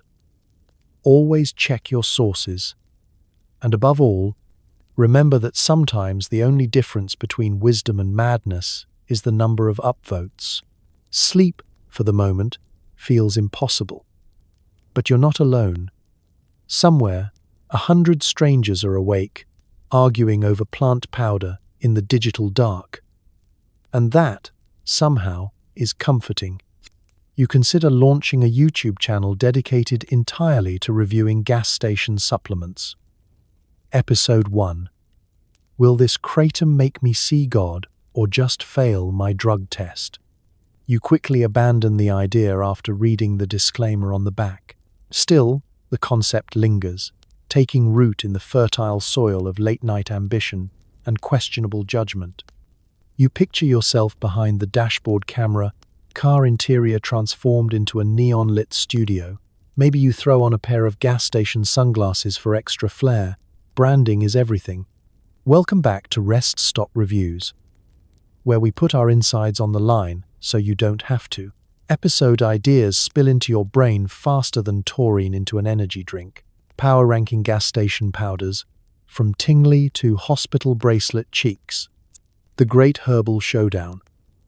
Kratom, Kava, and mystery capsule number 7. How many gummy vitamins until the clerk asks me to leave? In your fantasy, you see the views pouring in. Thumbnails of you holding up an array of color-coded packets with a facial expression somewhere between in awe and in distress. The comment section is wild. Bro, do the beef jerky and energy shot combo challenge next. And my cousin tried that Kratom. Now he sees the Wi-Fi. You even dream up a catchphrase. If it's on aisle 3, it's in me. Reality, however, has other plans. You flip a Kratom packet over and read the warning label in the world's tiniest, angriest font. Not for human consumption. Side effects may include, but are not limited to, headache, dry mouth, visions of past regrets, sudden introspection, and the urge to contact legal counsel. Suddenly, Your vision of YouTube stardom morphs into a vision of you explaining your medical decisions to an ER nurse named Brenda, who's seen it all and isn't impressed. You scroll YouTube for inspiration and discover your tribe is out there already. Videos titled, "I drank every gas station energy shot, here's what my doctor said," and day 12. Only eating what's in the hot case pop up, hosted by pale, jittery 20-somethings with a 1,000-yard stare. You watch a few, feeling a mix of awe and second-hand nausea. One channel stands out, Supplements and Sentiments, hosted by a guy who reviews Kratom with the gravitas of a wine critic. Ah, yes. Notes of regret, undertones of barnyard, and a finish that can only be described as legally ambiguous. He swirls a cup, sniffs, and then stares into the camera. Pairs well with insomnia and a deep sense of longing. You wonder if your own show could find a niche. Maybe you go highbrow, tasting notes, deep dives into the cultural anthropology of roadside commerce. Or maybe you keep it real. Here's me dry, heaving in the parking lot again. Don't forget to like and subscribe. The logistics begin to sink in. Liability insurance. The ever-present risk of your boss stumbling upon episode 4, CBD gum or actual gum, and the inevitable product sponsorship offers from companies with names like Gutbuster Naturals and Sleep, Never, Energy Labs. You're not sure you're ready to explain to your family that you're a full-time gas station guinea pig. You sigh, tucking the idea away with other sleep-deprived dreams, like writing a memoir, or learning to juggle, or getting 8 hours of sleep. Maybe, you decide, some experiences are best left undocumented. Stories best shared with a few friends and a sympathetic raccoon in the glow of a parking lot. For now, you resolve to stay off camera. But the next time someone at the gas station asks if you've tried the new flavor, you'll have an answer and a story to tell, even if it never goes viral. Because sometimes the best content is the stuff that only lives in memory. Absurd, risky, a little bit wise, and deeply, gloriously unmonetized. 3 days in, you realize you haven't slept. Your jaw aches, and you keep humming Freebird for no apparent reason. You start to suspect you're not cut out for this lifestyle. At first, you rationalize it. Maybe it's just the caffeine, or the fluorescent lights, or the fact that you've been subsisting on a diet that consists primarily of things sold next to windshield washer fluid. But then another night passes, and sleep is a rumor whispered on the wind. You try every sleep hack you've ever heard, blackout curtains, a podcast about Norse mythology, even a mug of chamomile tea brewed with the desperation of someone who's forgotten what dreams feel like. Nothing works. Your body is still humming, vibrating at a frequency only gas station refrigerators and small angry dogs can hear. You catch yourself checking the time at 4:22 a.m., jaw tight as a drum, chewing air with the relentless precision of a goat. Your teeth have started to click together in a strange Morse code that probably means help. You hum Freebird through clenched molars, unsure if you're summoning sleep or the ghost of a Lynyrd Skynyrd tribute band. You wonder if your neighbors can hear it and whether they've started making up stories about you. By the end of day 3, your house looks like a scene from a late-night infomercial. Empty Kratom packets have joined the stack of receipts and snack wrappers on the coffee table, forming a sort of altar to regret and poor decision-making. There's a faint whiff of pine from the free air freshener swinging from your lamp. Every time it moves, you remember Daryl's knowing wink and wonder if he's somewhere out there thinking, another one bites the dust. You try to salvage some dignity by Googling, "Is 3 days without sleep normal?" The search results are not comforting. Hallucinations may occur. Contact your doctor. Do not attempt to drive or make major life decisions. You sigh and pour yourself another glass of orange Gatorade, because hydration is the one thread holding you together. Your internal monologue turns against you. Was this worth it? It asks, sounding suspiciously like your mother. What did you expect to find at the bottom of a Kratom packet? The answer to life's mysteries? Enlightenment?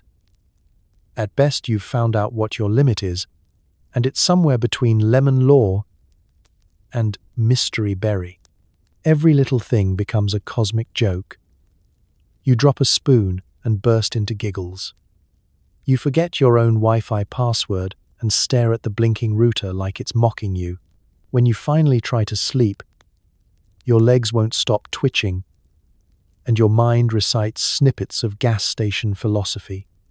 If it's on sale, it's probably not a good sign. Never trust a snack shaped like a question mark. Daryl knows all.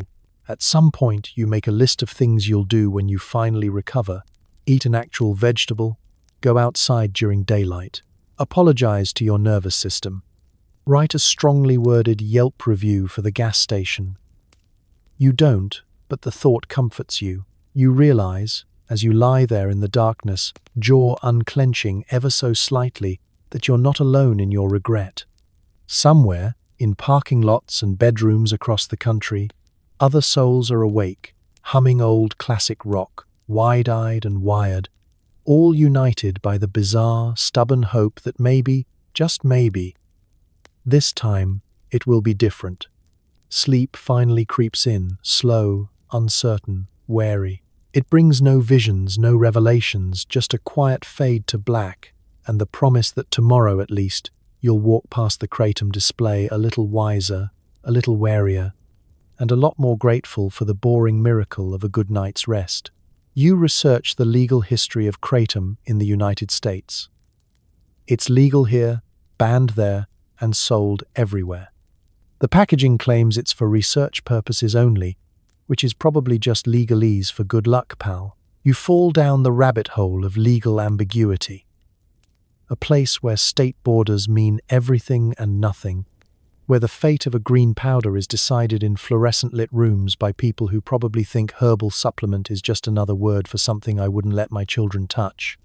You read stories of lawmakers holding emergency meetings, waving Kratom packets around like evidence in a trial for the fate of America's youth. In one state, Kratom is hailed as a miracle. In another, it's on the same shelf as bath salts and fireworks, an accessory to regret, not to be trusted. Maps bloom on your screen, each shaded differently. Green for fine, go ahead, red for not in this lifetime, and an alarming amount of yellow for maybe. But don't ask the wrong person. The internet, of course, is no help. Is Kratom legal in Nevada? You type, only to receive two contradictory answers, both citing sources that haven't been updated since dial-up internet was a thing. The packaging itself is a study in plausible deniability.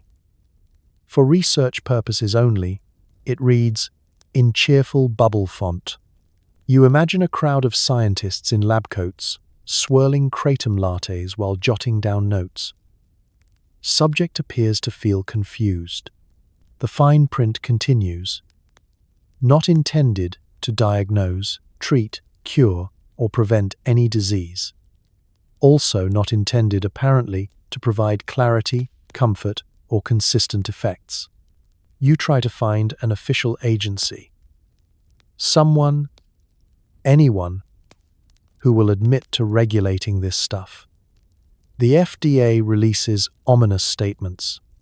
The DEA shrugs and occasionally considers moving Kratom to Schedule 1, right next to heroin and psychic damage.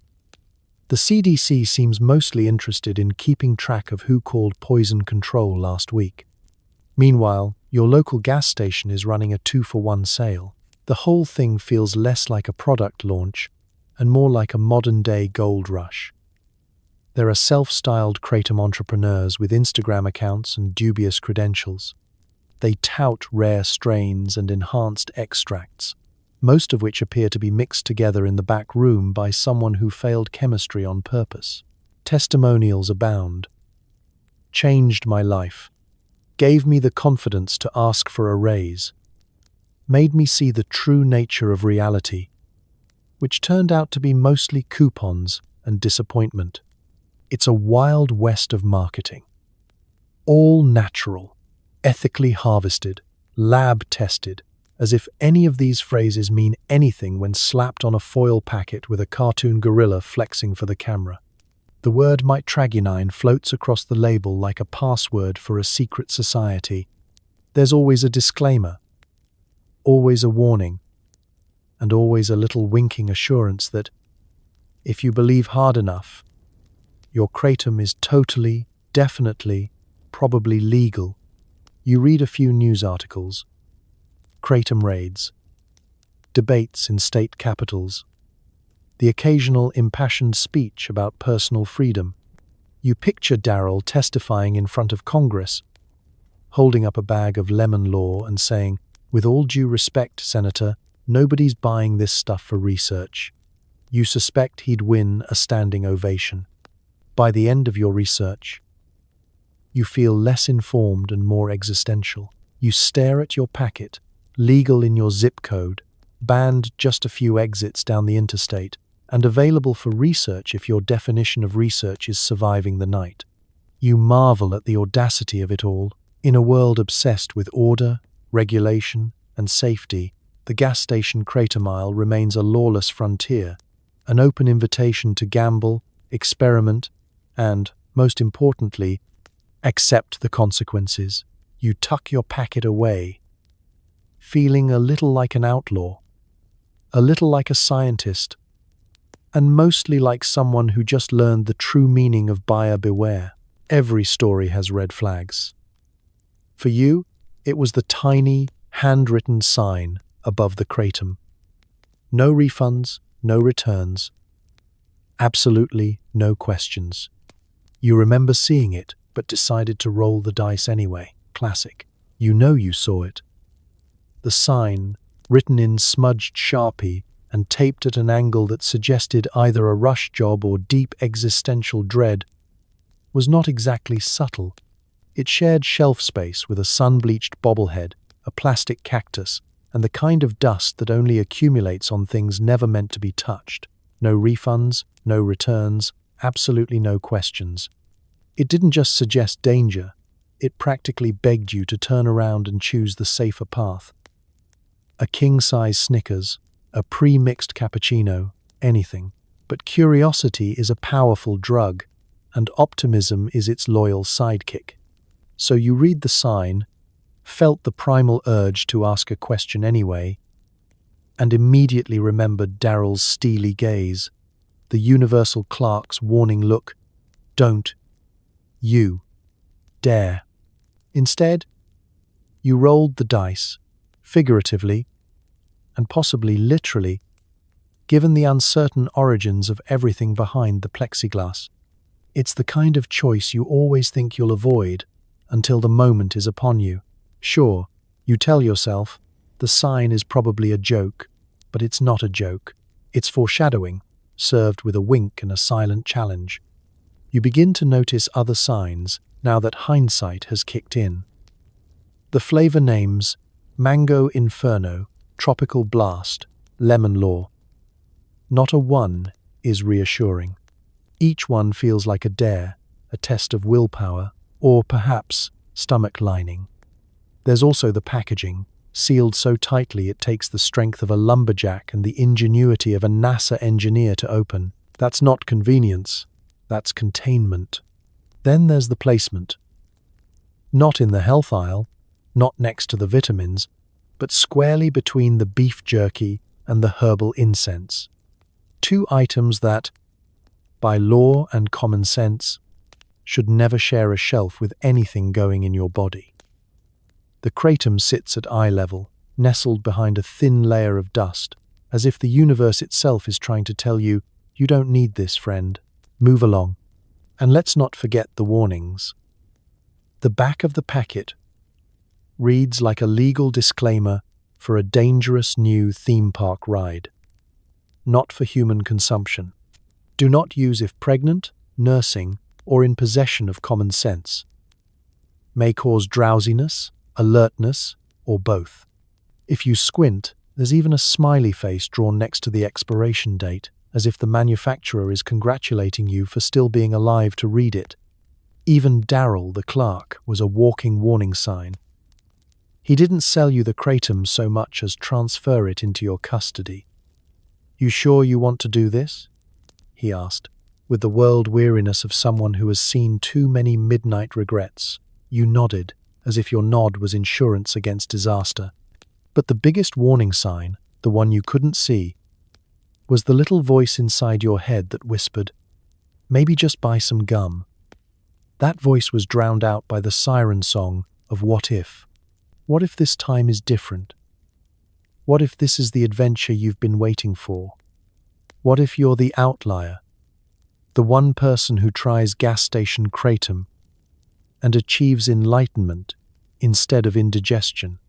You smile at your own optimism, your own willingness to ignore the obvious, because that's the truth of every bad decision. It's not that you didn't see the signs, it's that you chose to believe you were the exception. And maybe, just maybe, next time you'll heed the warnings.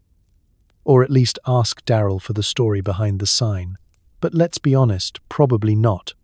You realize you've drunk an entire gallon of water in an hour, yet your mouth still tastes like a lawn clipping smoothie. You briefly contemplate calling your doctor, but can't remember your insurance login. It's the kind of thirst that feels biblical. Not the ordinary kind that follows a salty meal or a summer jog. No, this is the relentless, existential thirst of a person who's tried to cheat the universe with a green powder and lost. Your tongue feels coated, as if someone's mowed the front lawn, bagged the clippings, and used them to line your mouth. You swish, swallow, gulp, nothing helps. You stare at your empty water bottle, then at the line of bottles accumulating around your feet. It looks like you're either preparing for a hurricane or competing in a hydration-based reality show. Your phone sits beside you, half a mind to Google, "Can you die from too much water?" But you're too preoccupied with the feeling that your mouth is hosting a hay bale. You flip the Kratom packet over, looking for clues. The ingredients list is no help. Mitragyna, speciosa, Kratom, powder, natural flavors, mystery extract. Under warnings, it simply says, "Stay hydrated." No advice about how much is too much, or at what point your blood is just Gatorade. No instructions on what to do if you suddenly crave celery and sunlight. Your mind spins scenarios. Is this normal? Did you just unlock a secret level of thirst reserved for people who ignore the words "not for human consumption"? You try to distract yourself with the TV. But the commercials are a parade of sparkling beverages and cool mountain streams. Even the cat looks well hydrated. The urge to call your doctor intensifies, but so does your aversion to explaining how you got here. You imagine the conversation. "Yes, doctor, I drank Kratom from a gas station. Yes, I chased it with 3 liters of water and some regret. No, I don't know if my insurance covers existential crises." You sigh, realizing you'd have to remember your login first, and that's a journey for someone with less cotton in their mouth. You pace around your apartment, water bottle glued to your hand, mouth still tasting of regret and fresh-mowed spring. You try every trick. Ice chips, lemon slices, swishing with mouthwash, even a spoonful of peanut butter, which you learn only makes things worse. You brush your teeth twice, then once more for luck. The flavor lingers, stubborn as the memory of Darryl's "You sure you want to do this?" echoing in your head. You briefly fantasize about writing to the Kratom manufacturer, suggesting they include a complimentary mouthwash packet, or at least a coupon for therapy. You imagine their reply, "Thank you for your feedback. Please remember, our product is not for human consumption. Stay hydrated." You realize you're talking to yourself and wonder if that's another side effect. Somewhere along the line, your bathroom becomes a second home. You learn the true meaning of flushing out your system, visiting the toilet every 10 minutes and marveling at your body's resilience, or its stubborn refusal to be a party to your midnight experiments. You try, valiantly, to focus on the positive. Hydration is healthy, right? They always say to drink more water. You've just overachieved. Maybe your skin will glow, your mind will clear, and you'll develop the bladder control of a yoga instructor. Or maybe you'll just sit here, surrounded by bottles, waiting for your taste buds to forgive you. Eventually, your thirst subsides. Not because your mouth is back to normal, but because you're simply out of energy to care. You accept your fate, swishing one last time and lying down, dreaming of waterfalls, lemonade stands, and the innocent days before you knew what Kratom tasted like. One thing's for certain. You'll never take a glass of plain water for granted again. And next time, when Daryl hands you the packet and winks, you'll grab a bottle of mouthwash, just in case. As you stagger out of the gas station for the last time, you're older, wiser, and significantly more dehydrated. You look at the Kratom display and shake your head. Never again, you whisper. Just as Daryl rings up another first-timer, it's sunrise, the golden hour for regrets. The neon buzz is replaced by honest daylight. And for a moment, you see the gas station for what it truly is. Not a palace of possibility, but a crossroads for the exhausted, the impulsive, and the quietly desperate. Your shadow stretches across the oil-stained concrete as if to underscore the distance between who you were when you first stepped in and who you are now. Seasoned, chastened, maybe a little chemically altered. The air outside tastes like fresh beginnings. Or maybe it's just the aftertaste of too many flavored supplements. You sip the last of your hydration rations, swishing the memory of Kratom from your mouth and silently swearing to stick to more predictable vices. Coffee, candy bars, gas station pickles with a shelf life longer than most pet turtles. Anything but the mysterious green packet that tried and failed to become your life hack. You pause in the parking lot, taking inventory. Dignity? Slightly bruised, but still there. Wallet? Lighter, but only in the most literal sense. Digestive tract? A little shell-shocked, but rallying. Soul? Weathered, but, as always, intact. Inside, Daryl continues his silent vigil, scanning barcodes, dispensing one-liners, and watching as hopeful strangers reach for Kratom with the confidence of lottery players. You wonder how many times he's watched this cycle unfold. The first-timer's curiosity, the midnight adventure, the long morning of regret. The rite of passage repeats itself endlessly, as predictable as sunrise. You consider offering advice to the newbie at the counter, but wisdom, you realize, is rarely inherited. Each customer must make their own pilgrimage, taste their own regret, and find their own limit. Still, you send them a silent blessing. May their stomach be strong, their mouthwash plentiful, and their Google search history merciful. Walking away from the store, you reflect on the real lessons. Gas stations are temples of human optimism, a shrine to our belief that the next bottle, the next packet, the next magic solution will be the thing that changes everything. The harsh neon glow is an interrogator, a confessor, and a teacher.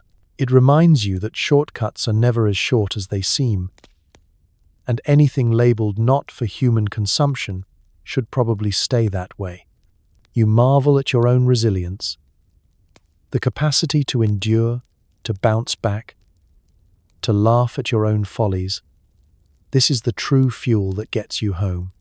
You realize, not for the first time, that no supplement can compete with the basic joys of normal life. A clean pillow, a glass of cold water, and the knowledge that you don't have to go back in for a very, very long time. You climb into your car, feeling, if not victorious, then at least vindicated. Your taste for risk is sated, your lesson learned in full. As you start the engine, the sun peeks over the horizon, catching the gleam of the gas station sign, the plastic smile of the Kratom gorilla, and Daryl's faint silhouette waving another customer into the unknown. You drive away, windows down, the wind in your face, grateful for the mundane. The world feels softer now, the day full of possibilities that do not require a warning label or a punch card. You survived the harsh neon glow. And maybe, just maybe, you're the wiser for it. Until next time, you tell yourself. But you both know. Never again. Probably. Above the counter, a dusty security camera silently rotates, capturing every fidget, every nervous glance, every midnight Kratom transaction. You wonder who's on the other end, maybe a half-asleep manager, maybe a raccoon with IT certifications. You start waving at it anyway.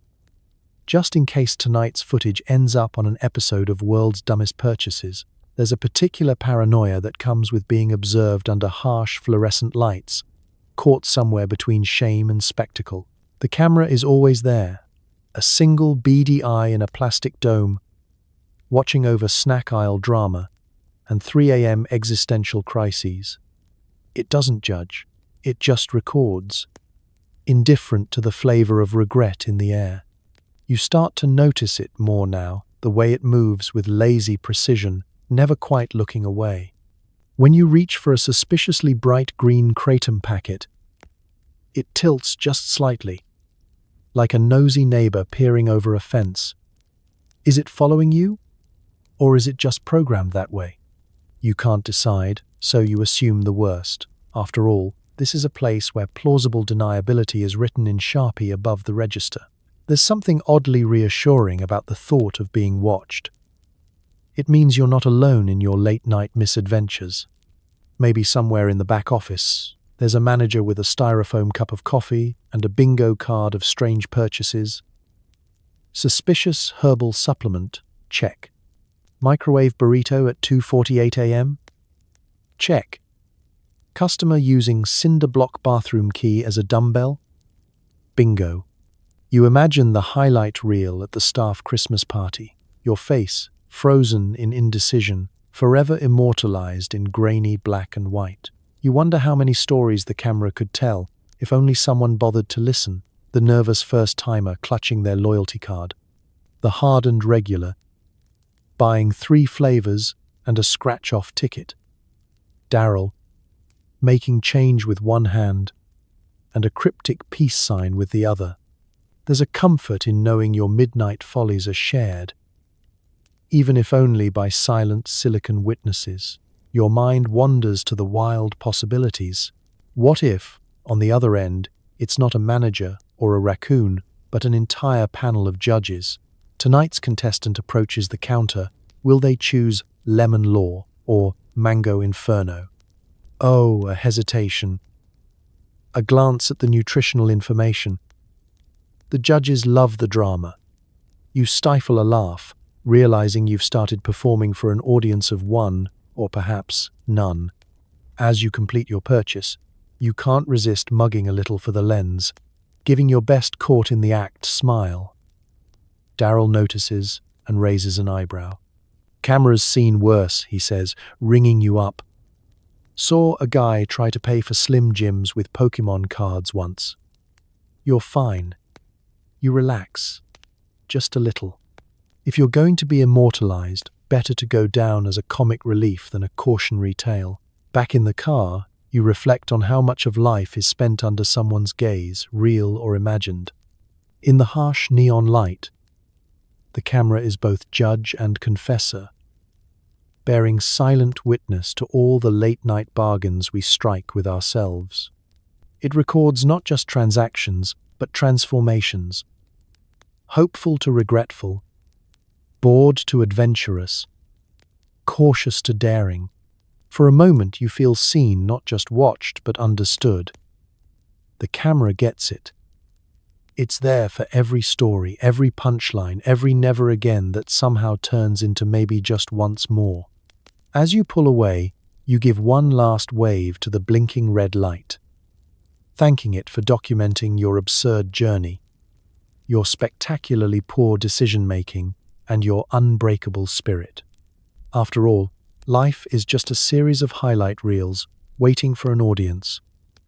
Tonight, at least, you were the star of your own show, and maybe, somewhere out there, a half-asleep manager or a very tech-savvy raccoon is rooting for you. A cardboard sign in Comic Sans assures you that Kratom is all natural, right next to an aisle of energy drinks with enough dye to color Lake Michigan. You find yourself questioning the word natural. Is gasoline natural? Is the gas station air freshener that smells like hot plastic natural? You stare at your little green packet and realize marketing is just a legal way to play with people's optimism. The word natural is everywhere. It's on granola bars and potato chips, beef jerky and soda, hand soap, and, inexplicably, windshield wiper fluid. It's the all-purpose permission slip for indulgence. The word that turns guilt into virtue and bad decisions into self-care. The Kratom packets, all natural. Sticker winks at you, promising a wholesome, plant-based journey that's definitely not going to end in regret, indigestion, or a dramatic Google search at 3 a.m. You take in your surroundings.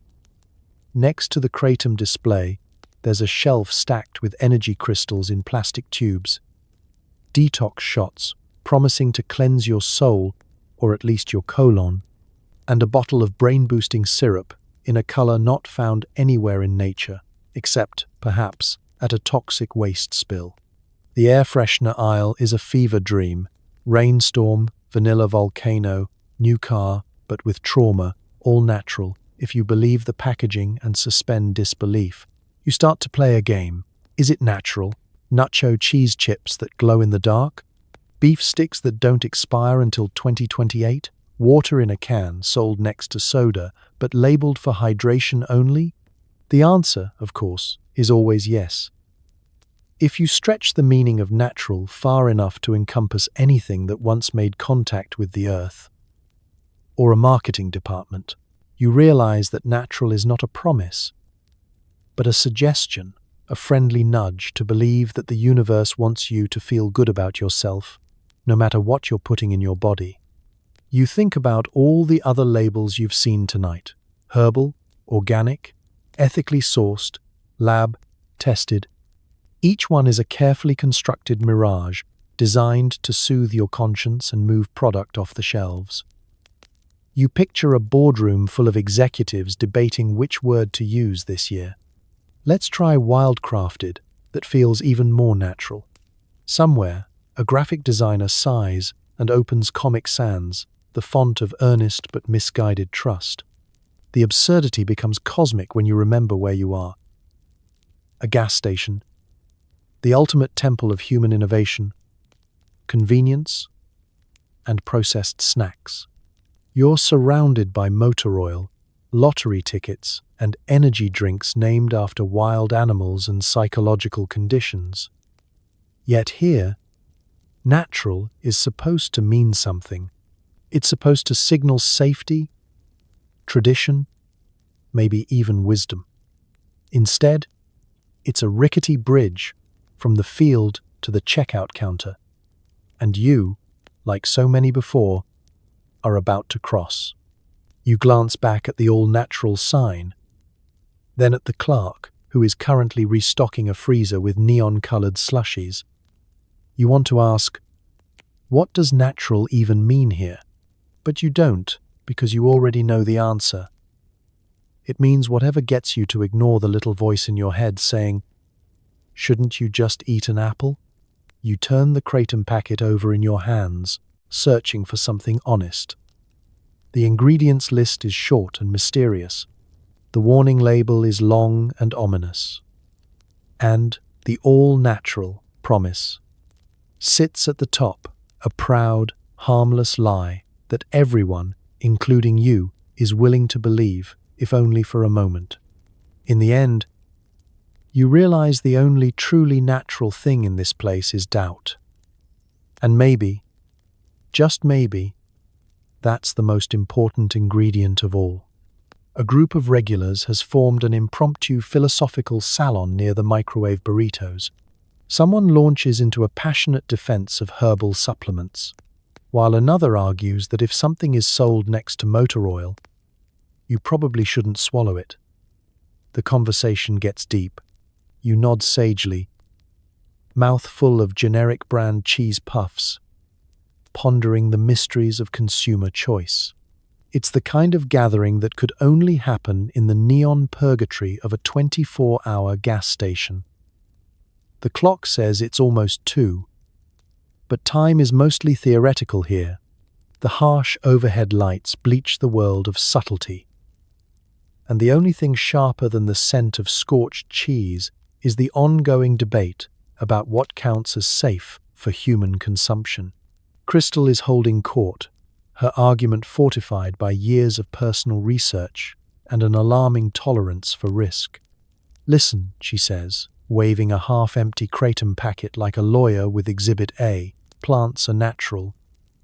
People have been eating roots and leaves since before we figured out fire."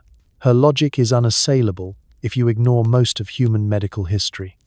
Opposite her, Hawk chews thoughtfully on a microwaved chimichanga and counters. "So are rocks. But you don't see me grinding up gravel for breakfast."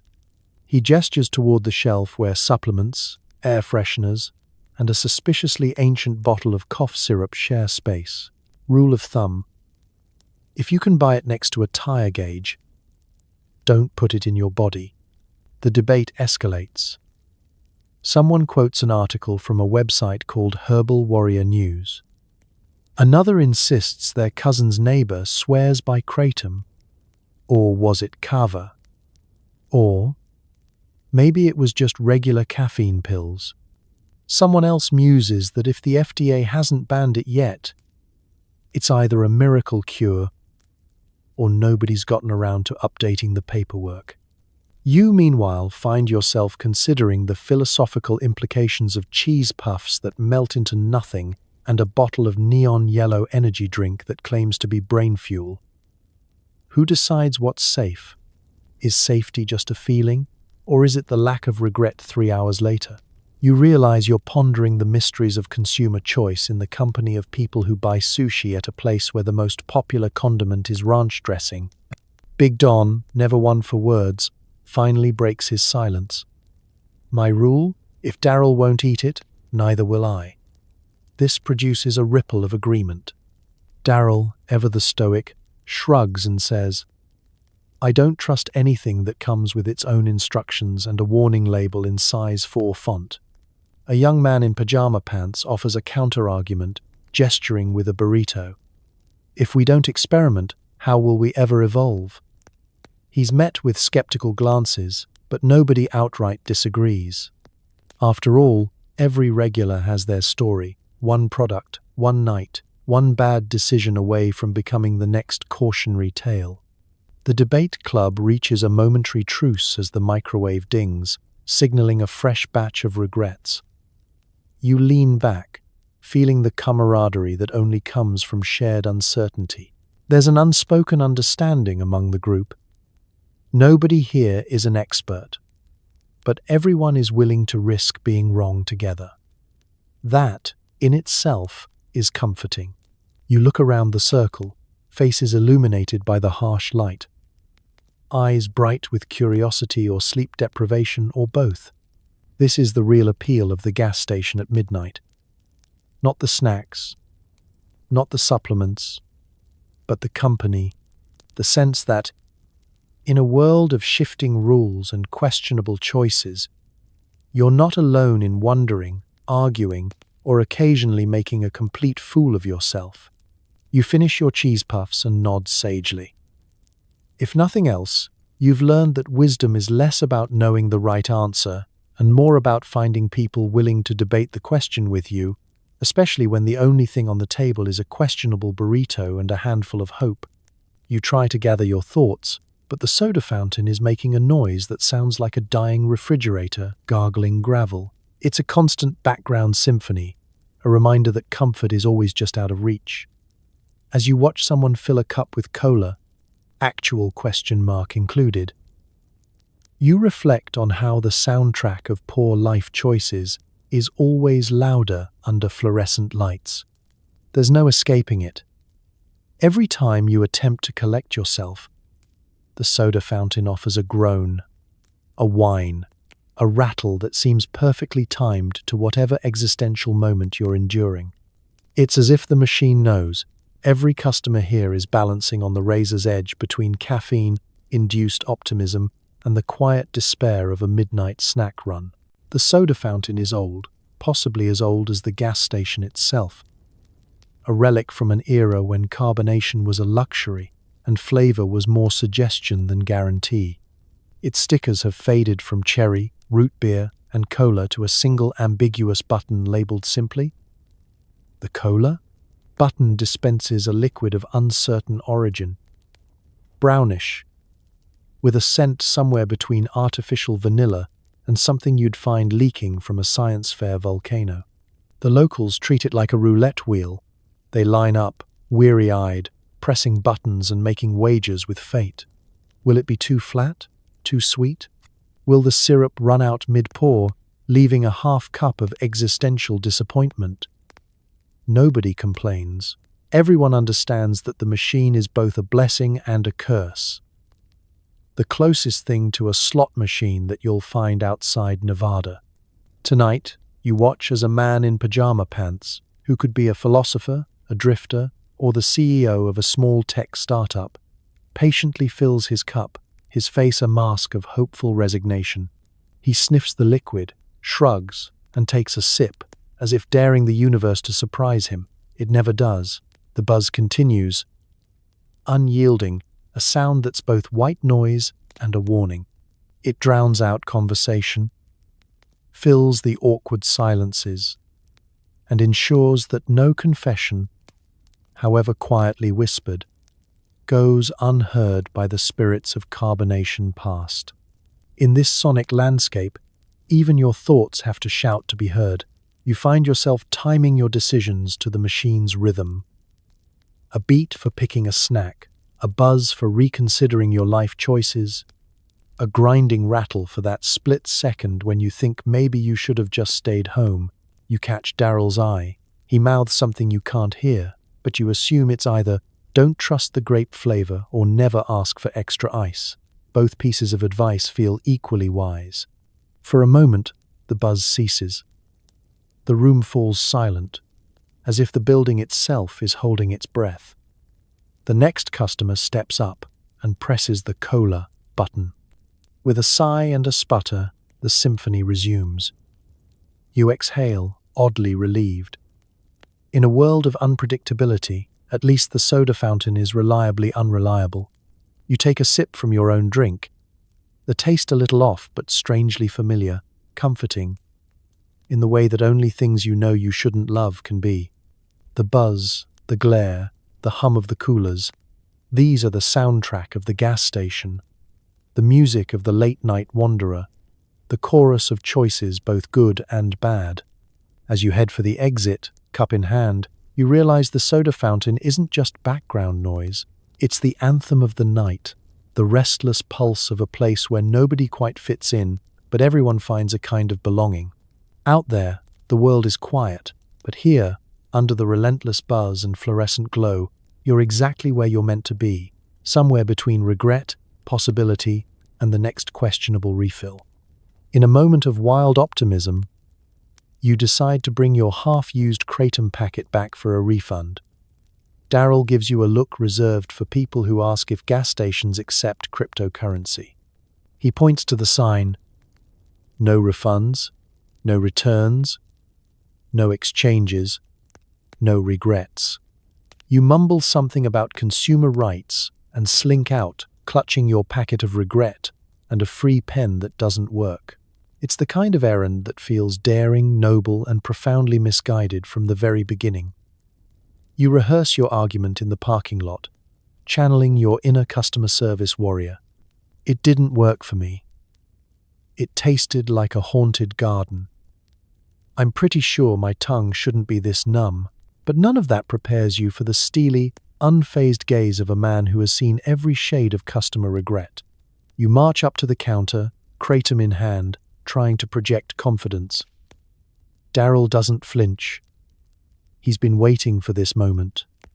He stands behind his plexiglass shield, arms folded, wearing the faintest smile. It's the smile of someone who knows how the story ends. You lay out your case. It's defective. I followed the instructions. If you can call, mix with water and pray. Instructions. Daryl listens, nodding slowly, like a therapist with a low copay. He gestures to the sign behind him, the one with no regrets in all caps and a few smudges where desperate hands have tried to negotiate. You try again, reaching for logic. It says, not for human consumption. But it was sold right next to the beef jerky. Isn't that confusing?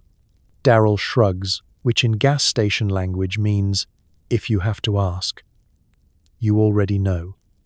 The sign is law, and you are but a humble supplicant in the temple of no-takesies backsies. You resort to bargaining. Store credit? Exchange for a coffee? At least a sympathy donut? Daryl's reply is a free pen from a dusty jar near the lottery tickets. It clicks, but only in one direction, and even then, reluctantly. You accept it, both a trophy and a warning to future generations. You look around for backup, but the other customers have seen this ritual before.